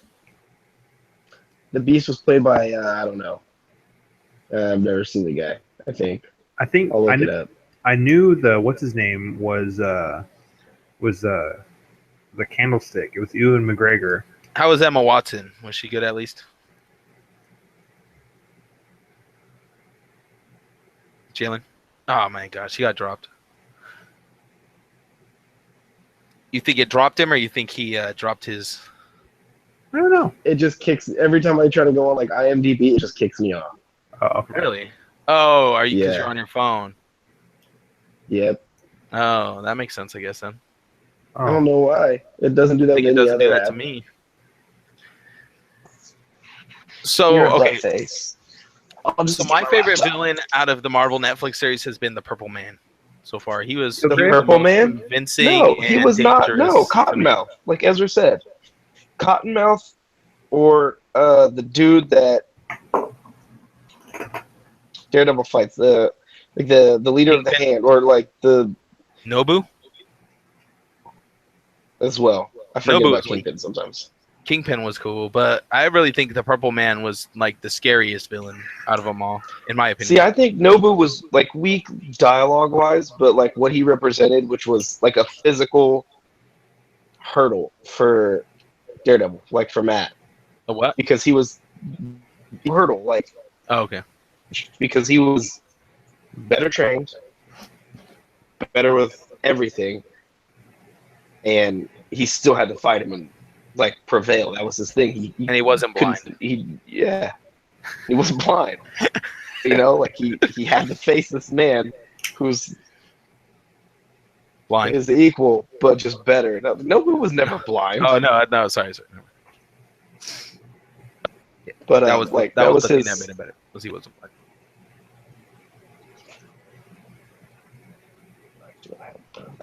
Well, what, you guys didn't think the Purple Man was a good guy or a good villain? He was just annoying. I'm conflicted. He was really pretentious. Honestly, his power was definitely the scariest power that we've seen That was a that was villain have probably in the Marvel universe so far that I've seen. That I think so. Like shit, he could have went up to Apocalypse and then been like, "Apocalypse, kill yourself, fuck you." Like, you know? Apocalypse probably would have, but Yeah, probably. You know. worked. You know what? Because he's a mutant. He has a control over all mutants. Remember that. Yeah, but I don't know if the Purple Man is considered actually a mutant or not. Yeah, he is. He is. He is. Okay. It It was Dan Stevens. Well, they who wouldn't played the call Beast. him a mutant. That's for sure. what do you call it? The problem with that was the only time that I felt was, I think it was kind of getting kind of weird, was where they didn't really portray the comic book art villain as much as they should with Kilgrave, because in the comic books he was literally purple. It was part of his power. Like he emitted a pheromone that caused everybody to be a slave through his words, and the problem was the side effect was it turned him purple. So that's why everybody called him the Purple Man. But they kind of portray that in Jessica Jones, the show, as just like his purple clothes was kind of like what his. And then they give him that purple hue on his face. That's what I was like excited at that one part when he took the like all that medicine, and he turned all purple for a second, and then it just kind of went away. I was like, oh, dude. That's kind of an homage, no fan service. I was hoping they would have kept it, but yeah, he was still. I still really liked him. Like I really liked the fact that he was like the scene when he goes in and he gets all the cops to like put their guns to each other. Like that part was freaking nuts. Like the fact that he could just walk in to where a place where he was probably wanted by all those people there and just like they couldn't do shit. They couldn't do anything. Walk out unscathed. And leave everybody there mentally freaking like damaged. You know what I mean? Like I gotta be honest. Yeah. With the Netflix shows so far, Jessica Jones for me stood out, and I would almost say it's my favorite, but I put an asterisk at the end of that because I felt like out of all the stories, because it was the newest one, like of all their stories, this one was, I think it was, Jessica Jones came out in like it was 2013 or 14. Well, she's like brand spanking new as a character. So like there was a certain like gravity to her comic book stories. Like it was about this dude who literally can enslave anybody that he wants, rapes women incessantly, like constantly, victimizes Jessica through this whole entire like scenario of enslaving her.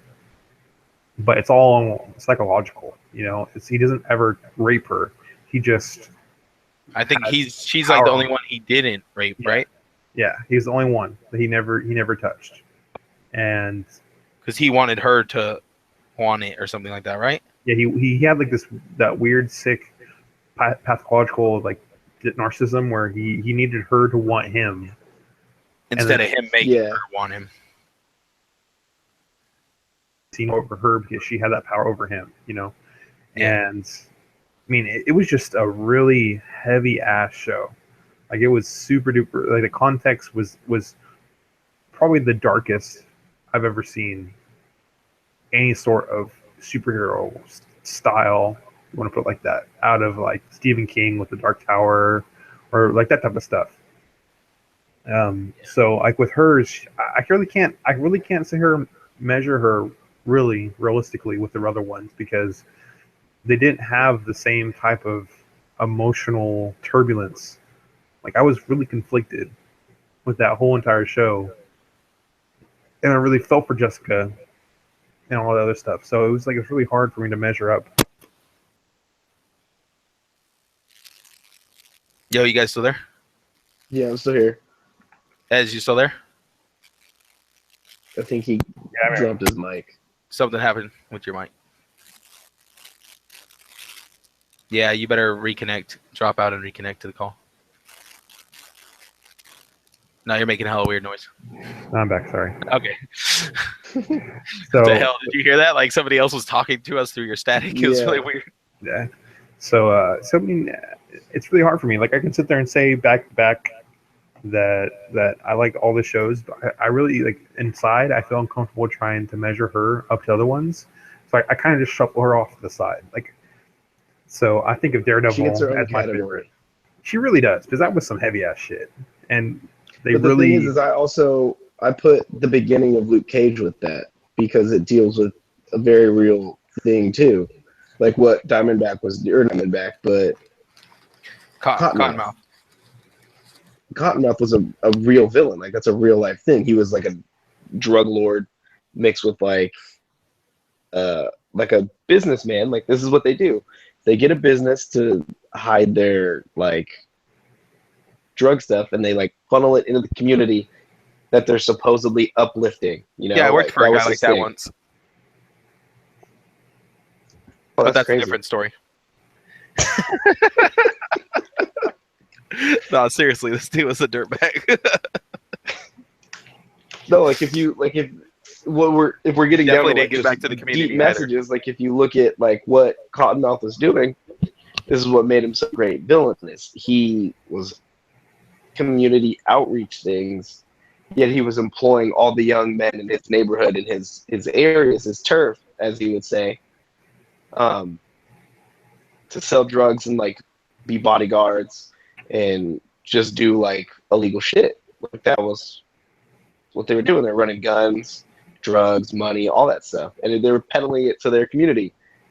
But also, like their facade was they were trying to uplift the community. So it's like that's a real thing, you know. I agree and I disagree at the same time, because I understand it's like the difference between, unfortunately, like our brains, especially my brain, is still, you still associate gangsters, and it feels like it's, especially in like the artificial world, the comic books and movies. I mean, it's kind of this. I You cut out again, easy. and stuff like that. I mean, it's in my head forever since Godfather. You know, I understand that. Re-say the whole thing about gangsters. Sorry, you like went blank for a second. You disappeared. Yeah, dead space. Like the gangster is. I remind myself of the Joker from The Dark Knight. You know, it's all part of the plan. You know, You've just been watching too much Sopranos. I have been watching, but it's the same mentality though. It's like No, but it is part of his plan. That's his plan, is to put out one image while at the back door he's doing other things that betray I guess that I'm not image. really articulating it. I mean, it's the difference between a gangster who has a business and is violent because of certain aspects of his business, compared to like Son of Sam or the Boston Strangler, like hard, like blood in the wool, like psychopaths who enjoy the sexual like deviancy and like sadism. Like I feel Kilgrave and Purple Man was evil, and he was narcissistic, and he was the most pure version of that you can possibly put on with like this sexual like sadism that he loved. He loved humiliating. Like that's like a level above gangster, because like the gangster with Cottonmouth, he was intimidating, and yes, he murdered people, and he was very violent and whatnot. But it's like it's like the fringe of our society. Where You never really felt him pull any joy out of anything he did. Like he wasn't getting joy out of hurting people and doing those type of things. Or maybe the one guy that he beat to death, but That was probably it. Well, it's kind of it's not socially acceptable, but it's socially understood what gangsters are. But then you What look they have at to do. yeah, you look at it's kind of the game aspect. You know, I hear a lot of people with a lot of like gang members. They always say they're soldiers. Like Were I you know about the to say mafia. Mexicans? No, I was saying gang members. But they're soldiers. It's like that's the wordage they still use. And if you're in that society, you've accepted the consequences that more often than not you're going to be either in jail, killed, and maybe have the high life a little bit there in between. But it's generally where you're going to end up. Where Kilgrave, he's such an outlier from society because he can't be civilized. He's a feral type of entity. He just He's loves stuck in a child state of mind. he's just a Yeah. terror. He's like a monstrosity compared Spoiled to brat. Cottonmouth, where you can respect him as an illegitimate businessman. So he has something that are legitimate, but he's there for money. Kilgrave doesn't do it for money. He No. does it because he's a predator. Where you could say the same thing about the gangster with Cottonmouth, but it's not as dirty or with disdain that Kilgraves has. So I mean, that's what I mean by the subject matter. If Daredevil is like level 1, like basic, just fighting people, like their villains are like level 1 vanilla. I think Iron Fist is like number 1, 2. Corporate villains and shit. Yeah, and then number 2 and number 3 would be like the gangsters, like Cottonmouth was, and What about Punisher? well, Punisher, he's that. He has to kind of fall He's into an that villains anti-hero, list too. really. I feel like honestly, Punisher conflicts me because in the real world, if you look at Punisher, he's just a straight up murderer. Like, doesn't matter what his motivations are. In the eyes of the law, he is just a straight up murderer. Yeah, vigilante And- murder.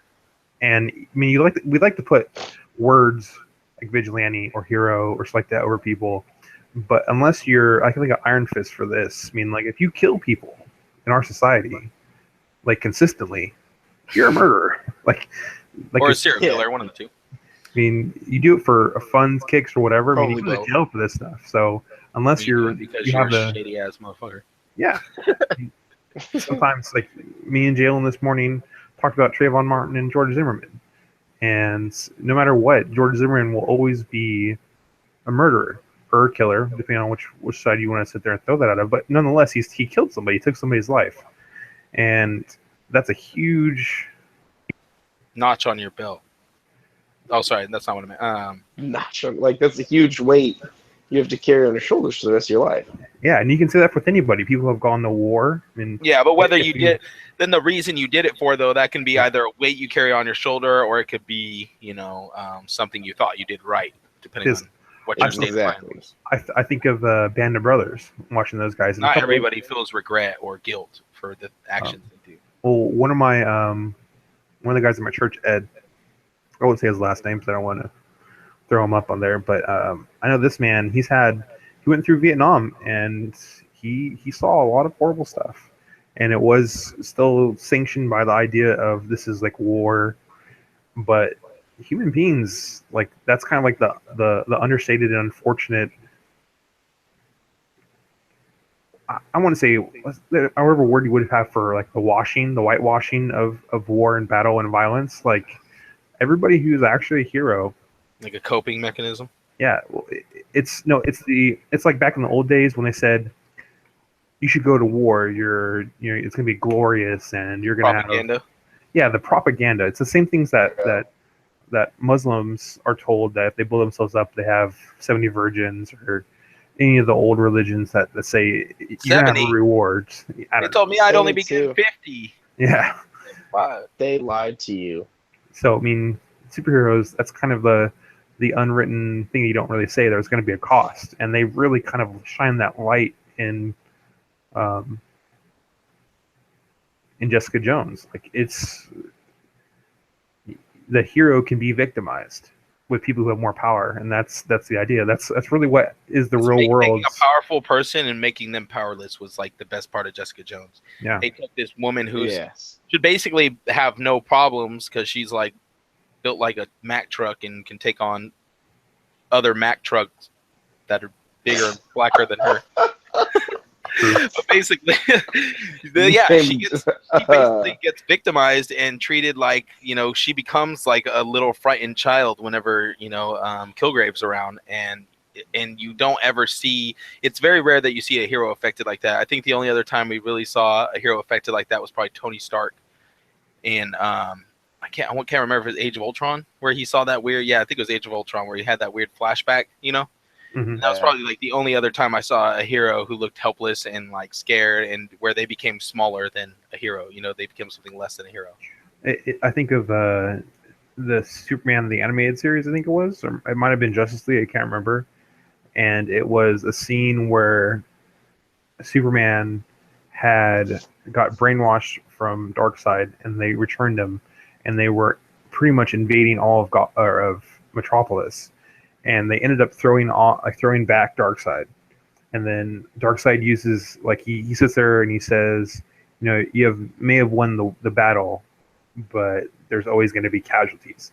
And he uses his Omega Death Beam, whatever it's called, from his eyes. Omega beams, yeah. Yeah, and he kills like a random one of like Superman's friends in the police force. Like, probably, I was gonna say it was probably what's his face, the reporter kid, Jimmy.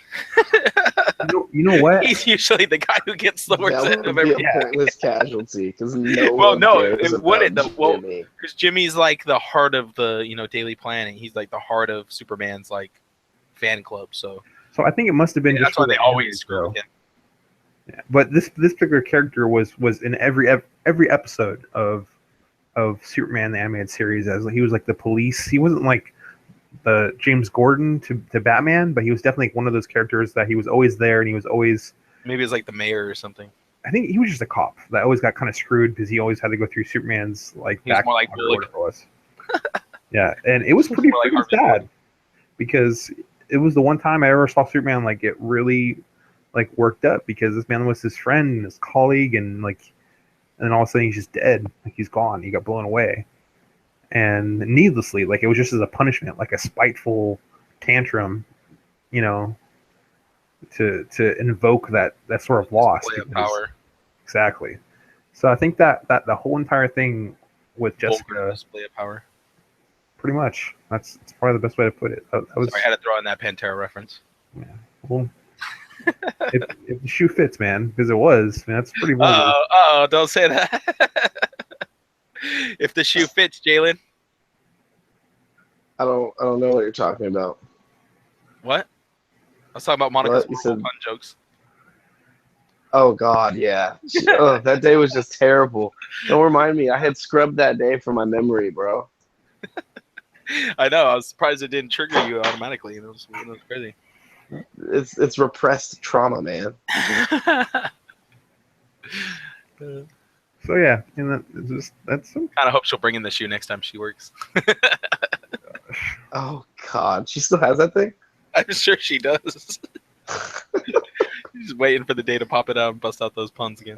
I know. Probably do it when you're in Copperopolis. I'll just cry and go home. So yeah. What? Nothing. It doesn't matter. Sorry, did I throw your train off? No, it was a stupid thought. Anyways. What, were you going to do a pun? Were you going to do a shoe pun? No, it wasn't going to be funny. Uh-oh. Never know unless you say it. Yeah, true. This it was probably going to be hurtful. No, there's just sometimes you sit there and you're like, man, I think I might think before I speak. Happens rarely, but when it does, I just realize how much a retard that I can be. That's just God. Now I do want to hear it. stupid childish Yeah, like now I minds. wanna know. I've already forgotten about it. It's behind. I know. I really want to know. It's the physics. Okay, just they physics. Hey, physics. So yeah, so it's cool to see. It's not. I mean, it's not cool to see, but it's like it's different to see a superhero like down on their luck or like being affected by vulnerable, man. That's why we like Logan so much. I feel like that's why Logan was such a great movie, because you see Wolverine at his most vulnerable. We've never seen Wolverine vulnerable. We've seen we always know Wolverine can take out whatever people are going to dish out, and he's going to come through it. And in that movie, that was the first one where I knew he wasn't going to come through it this time. Yeah. It's tough because they're supposed to be like paragons of power, and and then you see them like humiliated or at least humbled, and you're just like, damn. Humiliated, yeah, that's a great word, because that's definitely what Kilgrave did to Jessica multiple times throughout that series. And kind of Luke Cage too. He mind controlled Luke Cage too, and pretty much had his way with him. So he made 2 powerhouse characters, into his pawns. It was awesome when he couldn't affect Jessica no longer, though. That was awesome. Then he was kind of like, oh, fuck. Like, what? Uh-oh. It's like, I'm screwed. That was a great. I think that was get me out of here too, though. Like the end for Jessica Jones, him getting his neck snapped was pretty sexy. I like that quite a bit. Just one of the great things too is the way they almost made you feel bad for Kilgrave at part of the show, because at one point you thought he had a really jacked up childhood, and then he does the mistake of bringing you to his parents' house, where you actually find the real truth behind it, and it's kind of fitting. Yeah. It's more fitting than his story, at least. What were you gonna say? I was gonna say I kind of enjoyed the idea, though, because I like, no matter what with the villains, you always think of when people use the word like Nazis or like, Russia's communists, like it's easy to sit there and say those words and their buzzwords, and immediately you just imagine like the worst possible like demonization of your enemy. So it's like it's really easy to really hate them and like, oh yeah, they can get messed up. So I liked with Kilgrave, they sat there and they did like they kind of tricked you, like you said. They're like, oh, you kind of feel a little bit of sympathy for this guy, but then he gets his mom to cut her own heart out, like, and then they're totally irredeemable, and like you just root for their downfall the whole entire time. Yeah, so they did a really good job of kind of playing with your emotions. Playing with the idea of him getting killed off like immediately, and then it wouldn't happen. And then get killed off again, it wouldn't happen. Like it was, instead of having a whole entire season of like he got saved 24 episodes. Constantly. Series. Or he'd sit there and he'd outsmart her, and he used leverage to make her not kill him. Like if you kill me, this person's gonna jump off this cliff in like 5 minutes or something like that. Yep, exactly. So, and I felt like that was the kind of power he held over her after when he realized he couldn't control her no more. He had to find ways to manipulate her then. Using other people. I find that really is a problem with the writing was really good for Jessica Jones, for the villain on that side. I feel like they put way more thought into the villain than anything else in that show. You know what? I think I just had an epiphany.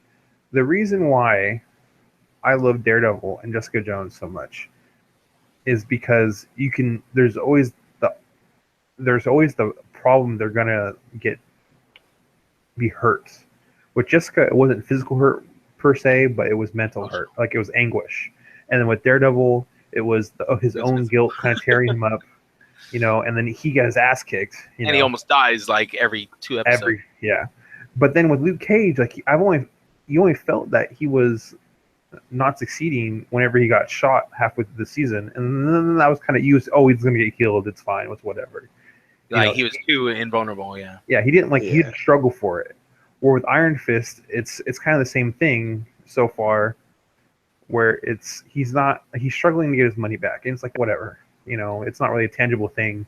And I don't even think it's not even the money that he's trying to get back. I don't feel like he wants the company back. He wants like family. He wants something to remind him that he existed in that world, and his company is like the last living piece of his family or his legacy. And he thought that Ward and his sister Joy, I think is her name. Yeah. He thought that they were gonna be like the thing he'd come back to, like the beacon, calling him back home. And then he finds out that they're that people change and they're worthless to him, and they're gonna be assholes. So he kind of just I think that's the only thing he has left to cling on to is his father's company. I would say yes for the most part, except I sit there and look at it, and the show doesn't give me that feeling that that's what they're going for. So either the script is weak and it's not convincing me that they're like that's the motivation is trying to get his parents, because it feels very lost. He doesn't have a clear motivation right now, to me, I feel like the script didn't have a clear motivation. Well, I think you have to give your main character a real motivation too, though. Like if the motivation's not there for the character to do anything, then there's not much of a story to go behind. There's no reason to push the story forward. Yeah, and I think that's its weakness right now because Luke Cage, it literally was just. Unfortunately, the only way to really hurt him was to really. Was emotionally. Yeah, and it's usually through the people around him. So everybody in that show kind of died. Like the only person who didn't really get hurt was Misty. Yeah, Misty, and like the one of the gentlemen who was at the barbershop. They're really cool dude who played chess with him. Yeah. Oh yeah, but that's because that guy was kind of like, I don't know. That guy, I felt like he had some ends on the bad side of everything too, though. Well, I think there was one of them. Like there was two dudes who were assholes. Oh there. no, I know which guy you're talking about. You're talking about the dude who was like looked like the old jazz player type of dude. Yeah, he had that kind of cool old Egyptian style beard. You know, it was very long and kind of really pampered, and he always wore suits. He was the chess guy, huh? Yeah, the chess guy. And then the other guy, which is also another hidden gem, because he was in from Daredevil. He was Turk. Yes, Turk was then I think the only other person who's been in all of them so far, except I haven't seen him in Iron Fist at all. No, he was in Daredevil. I don't think he popped up in Jessica Jones, and he was in Luke Cage. Okay. So.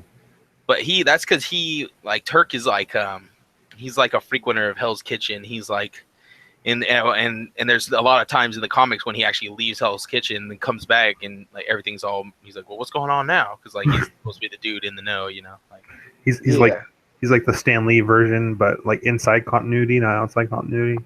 He's the information broker. Basically. Kind of, yeah. He's kind of like the dude that like everybody wants to hit up for a job, and he's lazy, so he never really takes any jobs. But then he knows everybody's business because everybody comes to him. Yeah. Like he's like the guy like you go to get stuff done, but he's never actually going to do it. But then he knows what you're doing. He gets somebody to do it for you. He's basically like a loose end almost. He's like the loose end that needs to. He's the middleman. And I think there was one part where they wanted to kill him too, right? Like I could have sworn they had him up on top of the building at one point. No, it was when they were going to kill Pops in the thing. He was there. Yeah, I don't know. Could have remembered something else. Maybe I'm like mixing in some Gotham with this. But okay, so Ezra, you've seen Legion. What do you okay, now we have 3 different like areas where Marvel shows are coming from. We have the Netflix Marvel series, which are kind of in continuity of each other. We have the ABC Agents of S.H.I.E.L.D., which kind of matches more up with the MCU, kind of like the backstory part of the MCU. Mm-hmm. And then we have Legion, which just came out, and that's on what, FX? FXX, which is double X. One less than triple X. I want to see who's producing that one. That's one thing I didn't look. Yeah. Because the new Inhumans TV series is going to be produced by the same. You said ABC, right? ABC, so probably the same people who are handling the Agents of S.H.I.E.L.D. Disney has big thing in that. And Disney owns Marvel. They have a big thing in everything Marvel. Well, yeah, but I mean, their name is specifically on that. Yeah. On specific things, yeah. I mean, I think Legion. So I think it's being handled by someone within their studio. Like, I think Legion is by far my favorite Marvel property on regular TV, traditional TV. And guess who it's being produced by? Who? 20th Century Fox, because remember Fox owns Mutants and the X-Men. So this is actually a Marvel property being produced by 20th Century Fox under the tutelage, I'm guessing, of Marvel, because otherwise it probably wouldn't be as good as it is so far. But then again, I don't know. And that's pretty interesting too, because if Legion, like I can't remember his name off the top of my head, David, dude, the only enemy, like really, that makes us like, he's literally his own enemy, and that's entirely interesting to me. Like I just very and it's scary too. And it makes the show trippy because you really never know what you can believe and what you can't. You know what's part of his crazy imagination or whatever it is that he's creating. Yeah, but at the same time, that dude, it's just. I can't get over the idea of like the epiphany of like me, because I always loved Superman, and I love like the mentality that he had. But as I get older, it's just I don't relate to like the idea of being impenetrable and stoic and not being hurt by stuff. So, like watching Legion, seeing this dude, and everybody can relate to that, where you sit there and go in a situation, and the only way, shape, or form that this could get messed up is because something you do, and then he does it, and like so he screws everything up, and everybody can really relate to that. I don't think many people can relate to Superman's idea of like nothing hurts me, and I win every single time. Like, No, I mean, there are some people that can, I'm sure. Freaking narcissist. Like, I win at everything. Nothing For goes wrong real. for me. I'm like, what kind of sane person? You know, people who like Superman, people who put the milk in first in the cereal. People who eat their cereal separate from their milk. Should be punched in the throat. Crazy white chicks from Get Out, basically. Yes. That Yes. cereal eating scene was So you know, and it's new, and I'm giving it a shot. Like, I'm not prejudging it, and by far at the same time, it's different with. I mean, when you can binge watch a show, I mean, you really there's that issue of whenever you watch a show and they go into some sort of like sabbatical, or like they're off for like a break for Don't 3 get me weeks. started on that. Oh, Jalen knows, and it's just like you ruin your momentum. But whenever you binge, it's like there's no mystique to it. Like, you can It's immediately watch it. satisfying. And I feel like these shows, a lot of these shows nowadays follow, or not, maybe not the shows, but the TV companies that they're running on and stuff, they're all following this new thing of doing all these breaks, like half season breaks and like long. I mean, I understand the break between a season, but a break within the season, that's like, Why? I don't know. It's just weird. Why do they when did they start doing it? When did this become a trend? I want a mid-season break Like, because what, I'm having the show's emotional not distress. finished, or what? Are they writing this as they're like putting it out, or what? Like, Dude, I don't know what the mid-season Still break thing's about, distressed. but there's definitely times where it's like there's a bunch of stuff on, and like it's always, you notice it's like ABC. it's all conflicting. Yeah, And like then there's a time when you have literally nothing at all to watch. It's annoying as hell. Like, Yeah, space it out a little better, please. I it agree. makes me want to punch producers in the neck. Yeah. Yeah, dude.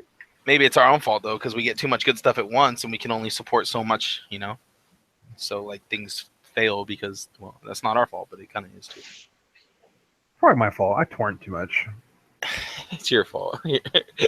You're messing up those. You're messing up those ratings numbers. Nah, I can't say that. Just one vote doesn't really matter. I mean, No, it's DVR's fault. That's what it is. It's DVR. DVR has allowed people to not have to watch anything as it comes out anymore. So therefore, ratings have gone down. well, the funny thing for that too is they still count DVR recordings. Yeah, true. But I don't think it counts Ratings. nearly as much as watching the show the night it comes out. I think that means a lot more to companies or to the stations. Do you want to know I mean, why I don't why TV is going downhill?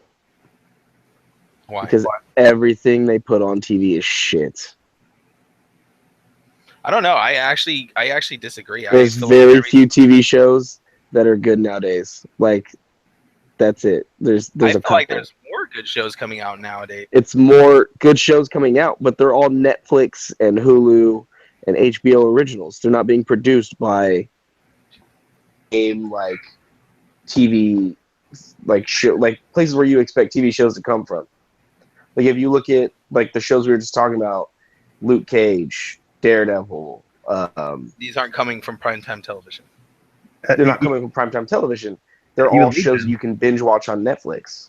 Even Legion is not coming from a They're- regular station. Yeah, It's not even from- Legion, it's coming from FXX. Like, FX is like, these are shows that like A little too risky. we want to show, but yeah, they're like a little risky, so we're gonna throw them on our side channel. Okay, so yeah, what's up with that? Is is FXX allowed to show more things than FX, like skin wise? Like, No, it's just more. Yeah. It's more. Yeah, it's geared towards like adults, like people in our age demographic. Like, And I just Legion, don't understand. So is that like channel not accessible normally? Is that like usually? It's- Like, no, it is. It's literally the channel before FX okay, or I after. was wondering if it's like a premium channel or something. but 'cause I have no idea. they also show Legion like at 10 o'clock at night. Yeah, true. You know, Yeah. so it's 'Cause there was something a little bit of nudity in one of the episodes I was watching. like straight up booty Because shots. that's the show that like Bit of booty it's shots. Always Sunny in Philadelphia comes on as well. So Yeah, and that there's, show is just horrible.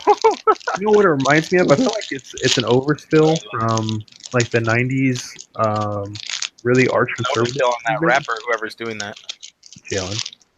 I'm not doing anything. You're a goddamn lie.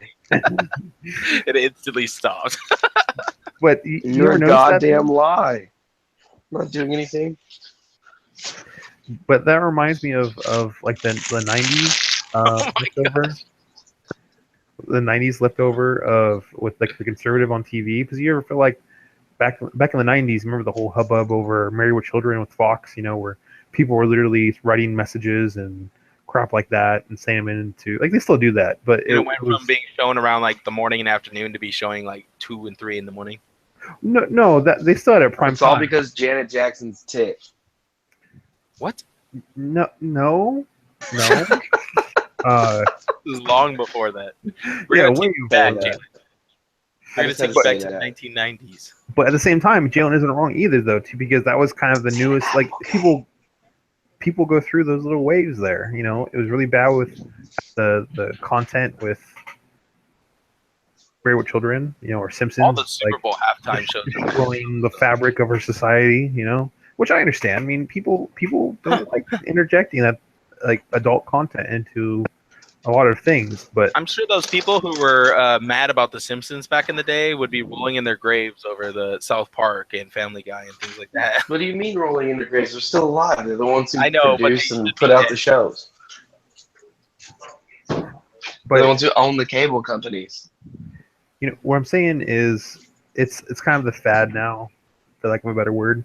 Like, it was the trend in the '90s to be really conservative because Reagan administration had just gone out and Bush was still really conservative.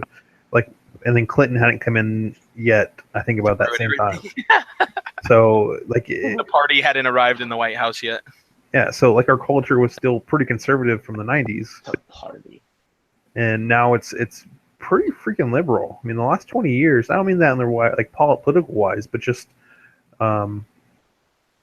like what's allowed out in public in the regards of like the First Amendment being free to express yourself. Like, people have really pushed that envelope in the last, at least just the last 10 years, if not 15 years. Like, there's a lot of gay pride parades, and if this was 20, 30 years ago, then yeah, you could have the gay pride parade, but man, they have some costumes, and like there's just a dick hanging out, tits hanging out, and dick and tits hanging out, depending on if you're transgender or not. Wait, when was the last time you went to Pride? I have never been to Pride, but I can Google, and I've seen some Oh, of just the, because it shows one dude walking around with his dick out doesn't mean that all of Pride is like that. No, the most dick I saw there was at this candy shop. They were selling dick-shaped like popsicles and suckers. You can go to any store and get that now. You exactly can go buy those at CVS. Well, I don't go to stores looking for those things, Jalen. mom and pop store. Oh, Sure yeah, you like- don't. Sure want the you don't, vanilla Mablo. chocolate penis, or do you want the chocolate penis? No, I want the swirl. Yeah, or you want the swirl? Hey, you know what I just realized? That's what I am, a swirl. What? The producers of the guys who put out this One Punch Man anime, they're the same guys who are like doing the Marvel stuff too, like the Blade. Yeah, that's why One Punch animated and Man's stuff like awesome. Yeah. That's all from that's why Madhouse. it's dope. I know. I heard him talking about it on the ACBA podcast the other day, and I looked up Madhouse, and I saw that they were responsible for a lot of different stuff. Yeah, it's a very distinct art style. Yeah, I know it's really good art style. One Punch Man blows me away just because they have the perfect amount of like that weeaboo,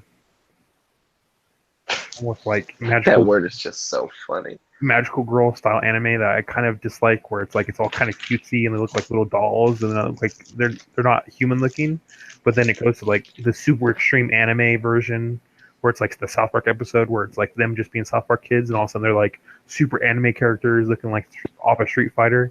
Yeah, that's what I feel like. One Punch Man. That's the big difference. Is like he's in the beginning he looks like a potato, and all of a sudden he sits there and punches some dude and he looks like he's Goku. and then there's nothing left of that person. Yeah, they get disintegrated. Wow, they made a lot of cool animes actually. Nice.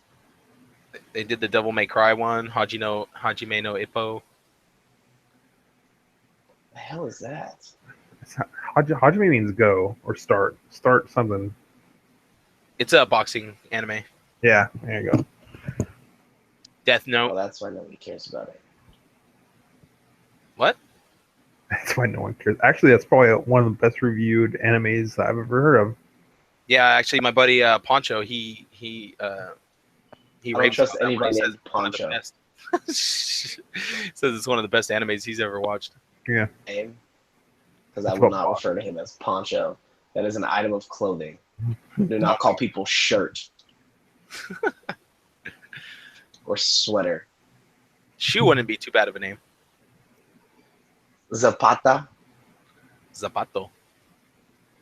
I saw that. I just remember that Vine. I think that's what they call their swords in Bleach. Yeah, No, it's Zanpatos. I know, I was joking. I remember that Vine, and I it know was about Bleach. this dude's talking to this girl, and he's like, "Girl, anyone ever say you look like Beyonce?" No, they say I look like Delisha. He's like, "Who's Delisha?" Me, nigga. I'm Delisha. I'm like, what are you saying? And then it hits me, and I'm like, that's clever. That's clever. That's funny. You and your comics. Can't help it. Sometimes you just need to get away from the harsh brutality of your day and laugh. Real. Sometimes The you have harsh to brutality of your day. Yes. Get out of so here. hard. So much. The pressure is just bearing down on me. So many slices that I have to spin out every morning. Sometimes my So how wrist do you is. guys think the Inhumans TV show is going to come out? How do you think that's going to play out? Oh, gosh. I don't know. I don't know anything about the Inhumans, so I'm not gonna guess. It is Do you going But I think will it's say weird that Iron they Fist had is planned to shaping have up a to be huge movie and disappointment. kind of put that on the back burner for the television show? I can understand because they really have no. I mean, everyone else they have some sort of back history. Then humans have been kind of relegated to like second string unless you're a pretty hardcore comic book fan. Yeah, I agree. I totally agree. I Now, think they're gonna do what they're doing with the Marvel, with Agents of Poopy Shield. so you don't think they and thought the you don't think movies. they could have I swayed? think they'll do the movie and then they'll do the show to like continue things until the next movie. You don't think they could have done And, like- another Guardians of the Galaxy swing out of the park with the team no one knows about? Because that's what Guardians of the Galaxy was. I don't. I think that was like mostly cast and writing Yeah, I out agree. of that, like that, put that together because Chris Pratt, you put him in anything at this point, and it's I don't know. I don't feel like he had that star power until he became Star Lord. Interesting. that's the thing though. That's like it's that once in a lifetime role that's made for that person. You know what I'm saying? Just like Ryan Reynolds Stark and Robert Downey Jr. is yeah, exactly. Like you can't picture them as someone else. It looks just weird in your mind. It's not right. Exactly. Yeah. Ryan Reynolds in Deadpool, and you But said before Tony this, Stark with hardly anybody knew who Star Lord Robert even Downey was, Jr. so he could have created any image of him they really wanted to. True. You know. But who do you see running around like that, listening to weird music from their like and being goofy? Well, see that's Is like what I'm goofy saying as hell. Even the one in the comic books, he's not always that goofy. Like he's not what they made him out to be. I don't know. I just feel like they did a good job with that. They chose a good way to take that movie, good direction. I'm just waiting to see how they're gonna like. I know Guardians of the Galaxy 2 is gonna be good, but when they go to incorporate Guardians of the Galaxy and the Avengers, that's gonna be the interesting part that I'm excited and kind of worried to see is how they're gonna handle that. Yeah. Yeah. Also, when it's a mashup of that many characters, you know, it's gonna be hard because that's a lot of screen time that you have to give the major players. like I'm and pretty things sure like we've that. all seen Legends of Tomorrow by DC, right? Yeah. We've all seen at least one episode of it. Yep. No. Okay, well, the thing I'm worried about, this is not only with the Infinity War, but also with Defenders coming up, is my main gripe with that show was it always felt like there was too many things going on. They didn't handle that amount of characters as well as they should. Well, And I'm worried that that might happen with the Defenders and possibly Infinity War as well. It's hard to balance. we'll see though, because they always have that good many directors with, like, it's always been very well directed for the most part, just crappy writing and crappy stories. I find For a good, like I'm with Jalen. Like the story, kind of generic sometimes. I find that Yeah. this is the good format. Like you need to give them one show to really show off their arc, and then they need to pull in Avengers and pretty much not do much character development, just straight up like Michael Bay action, like a little bit here and there. yeah, But really, it's their main story. Their arc on their previous show is really where the meat's going to be for what you're going to know, whoever it is. It's like the first book with Lord of the Rings. You know, Lord of the Rings itself was just pretty much character development and a little bit of action here and there. And then the Two Towers, you get a little bit more action, a little bit less character development. And then, of course, Return of the King, it's just pretty much full-blown warfare for the majority of the book. And I really want with this one where I want the characters to be true to themselves in regard of who they are with the actors. But I don't want to sit there and see like one character dominate over other characters because of like political shit behind the screen. Like this actor needs more time and that actor needs more time. Like we already got the emotional bedrock for these characters. Let's just see them go absolutely apeshit on somebody else. So I really like the episode for Luke Cage when the cop who was the corrupt cop, the kind of city chase scene where he was injured and Luke was trying to get him. The guy until he strangled off that kid. Yeah, like that. Yeah. Well, the episode where he They was did a hurt, good job with him too. and they were like the whole entire episode was them running. Like I thought that was a very suspenseful episode because it wasn't Luke Cage necessarily getting hurt. It was he gets hurt at the end of the episode, but it was really the objective was this dude who was dying or in pain or whatnot, and they're trying to save him or whatnot. So if they do this with Defenders right, they need some outside influence, either it's just a knockdown, drag out fight constantly, like episode to episode, and the whole entire season can't be like single shots. So like one episode for Iron Fist and one episode for Luke Cage and so on and so forth. Like they need to have like Iron Fist, Earth's Mightiest Heroes kind of introduction with the characters. Yes. So they need to have Matt come in as a. I think it's like this because when they left it, like Jessica wasn't really an issue. Like she didn't have any like lingering problems. Luke kind of tied up her stuff. Yeah, Luke's in prison. Iron Fist. And Iron Fist, I don't want to end it, but it ends on a decently good, happy note. So Dinner dies because that would be great. Shut up. Worst character in the whole show. No, the problem with Iron Fist's ending was it was a blatant setup for Defenders, which I understand it is the last one, but it is a blatant setup for that. I'm fine with that. Yeah, and I think all of them to that degree have that setup for Defenders, like it was the lawyer, Carrie-Anne Moss, at the end of Jessica Jones, set up for a bit of Luke Cage, and Luke Cage when he was going off in prison, I believe one of them said something about, I know a good lawyer, his name is Matt Murdock or something like that, and that sets up that. So like they all kind of put that foot forward, but I felt Iron Fist is his lead. That. Yeah, well, not unraveled. It was the weakest one. It was the short end of the straw. So they could have handled that a little bit better because, like I said, there was no like tangible suspense with the show. It was just like, he's gonna go and do this, and he's gonna kick everybody's ass, and that's how it's gonna end. And what happens? He goes in there, does this thing, kicks a bunch of people's asses, and that's the end of it. With the yellow hand. Like I remember the episode with Daredevil in the first season when the infamous hall scene, that 3-minute take of him kicking the shit out of those guys. Dude, I didn't know if that kid was gonna be dead. If he was going to be dying, like was he still going to be able? Like there was a sense of hopelessness with the show that kind of permeated the suspense of it all. That Yeah, like you didn't know what was going down, like why he was there beating the shit out of people, well, I and like understood. what was gonna happen at the end. Yeah, I felt like because I know he was going to get hurt, and there's always that kind of the kind of running joke with him that he always gets his ass kicked and he still wins. But Yeah. like the people he goes You for and basically tries to think help, he's better than anybody else. yeah, it's like they need to have an artificial lever in there to really emotionally invest me in these guys, because if they're as indestructible as Luke Cage and Jessica Jones, then and Jessica doesn't have that torment of having to deal with Kilgrave anymore because he's dead, then what's her motivation going to be for these guys? Like, is it going to be like Matt Murdock saves Luke Cage from prison and then he gets his ass beat all the time and Jessica has to come in and save them? And like, is this going to be like Matt Murdock's And going then to be the Luke whipping boy gets shot. again? Who do you think they're setting up the big hero to Episode be for the everyone. Defenders? Do you think it'll be the Hand organization, or do you think it's going to be something outside of that?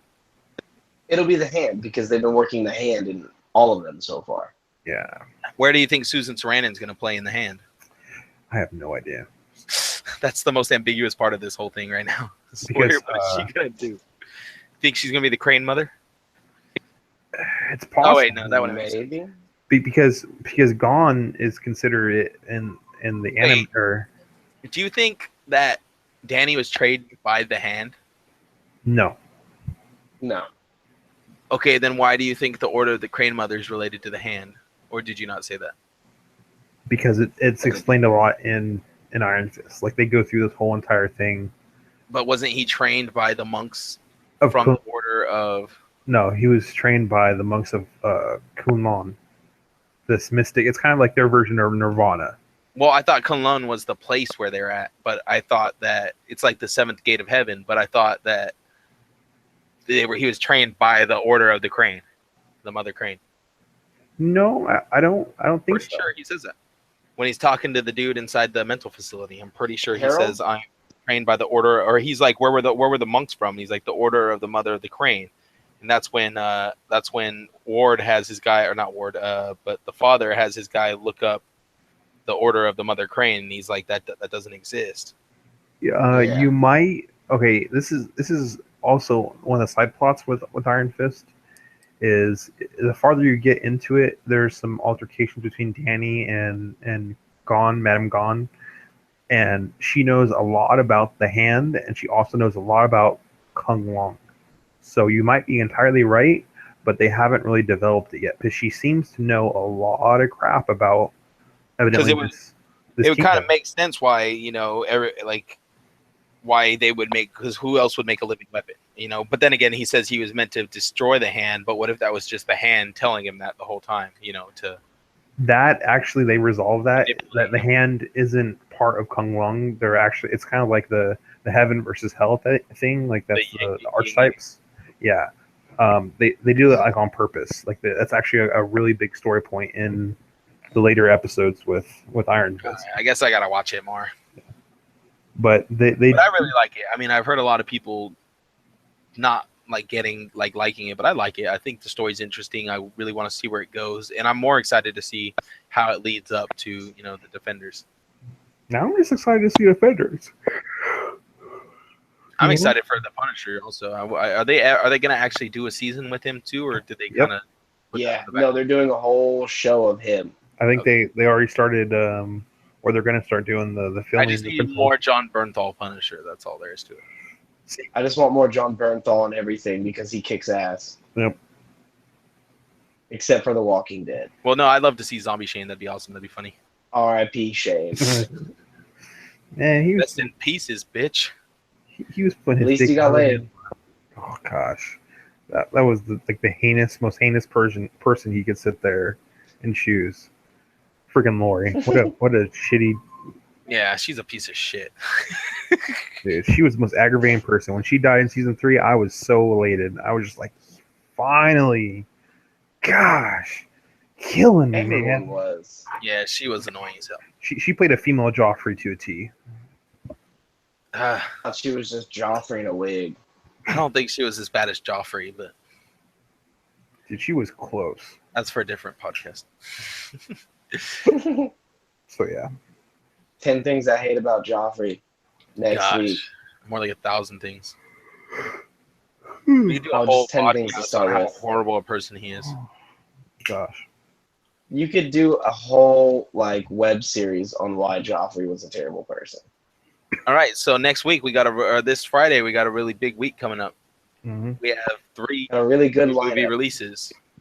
This is probably going to be like an unprecedented amount of movie releases that are hopefully going to be really good movies. Well, Yep. it's the summer lineup, bro. It's the beginning of the summer lineup.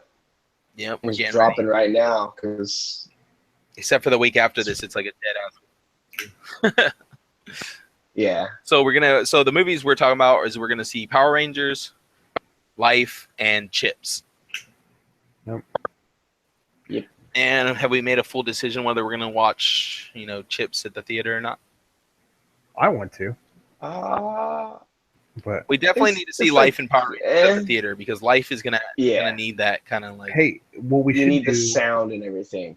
what we need to do is if we want to see Chips, we should go on a Tuesday night at like Yes. Regal and check them out and see for like $5, because it is a Yeah. comedy. So that'd And be nice. since- Okay, so probably next Monday we will talk about Power Rangers and Life, and then the following Monday we'll talk about Chips because that'll be a long ass podcast to have to listen to us talk about 3 different. Yeah. I agree. I mean, look at how long our Kong one was. That was 2 movies. Yep. And one was a complete steaming pile of garbage. So That is That a little people longer seem than to you. like. well, according to you guys, Don't get I actually that. kind of liked it. I didn't like it. You didn't like it. Don't I lie. liked it. I liked the monsters. I didn't like the people. Yeah, I agree. Give me more monsters. Give me less Tom Hiddleston and Brie Larson. So And yeah, a lot less Samuel L. Jackson, please. Give me a lot less of everything in that movie, and I'll be fine. I'll be happy. Just more John C. Reilly and more monsters. That's all I want. Yeah. can anyone ask? Give me a whole 2-hour movie on that. What are you gonna say? I was gonna say evidently they'll get that eventually, but it's not gonna be John C. Reilly. Maybe he narrates that Kong spinoff prequel. That'd be pretty interesting. Yeah, it'd be kind That'd of be cool. dope. I don't know. I think I don't know. For sure. You think it would be? I don't know. What's that mean? I don't know. I was gonna say I think it'd be funny to see. I mean, him just the whole time recounting stories, but then I mean, like you'd still have to be on the island kind of thing for that to be funny. I don't know. That's true. Well, I think that about wraps it up for tonight, huh? We didn't have too much planned on talking for tonight. Yeah. It's a good one. I think we Well, hit it's up. we almost didn't even do it. Yeah, we were this close to not doing it. If you could see me now, I'm putting my fingers really close together. this much, and then really, I'm playing the world's smallest violin. It's pretty damn sad. If you can see it. No. Mablo's doing. Your phone camera's not on, No? No. Nope. I know it's not on because I turned it off. so we wouldn't have to see your face. Sorry. You don't get to see my face. No, I got to see your face on Thursday. Sure. Yeah, Hey, that's dude. true. Ezra has to see it in the morning. I get Uh-huh. 2 days off from your faces. Yay. like you're not gonna miss us. I say that happily I as I'm know. crying a sad tear. Yeah, seriously. We know how it is, Matt. I know how you roll. All right. All right. Well, thanks for watching. Please rate, comment, subscribe, share us as much as you can. Pass us around like a community cigarette. Yeah. Please Yeah. stay tuned for more movie reviews, and we're actually going to try to change up our podcasting format in the next few weeks or so. We're going to try to organize the show a little better into segments and things, and talk about a little more than just movies, more nerdums that we enjoy. So we'll see how that goes. For sure. So stay tuned. We are the Nerds for Everything. This is Moblo, Matt, Major Reaction, signing out. This is Jalen signing off. It's Ezra. I'll see you guys later. I like how I have multiple personalities and you're all just one person. Psycho. I feel like, I like only need to be one person. I'm like Ronaldo Montevideo Santemanas Martinez or something. Montoya. I wish I could do it like Eddie and say like the 5 names in a row. All right. Get out of here. All Bye, right, guys.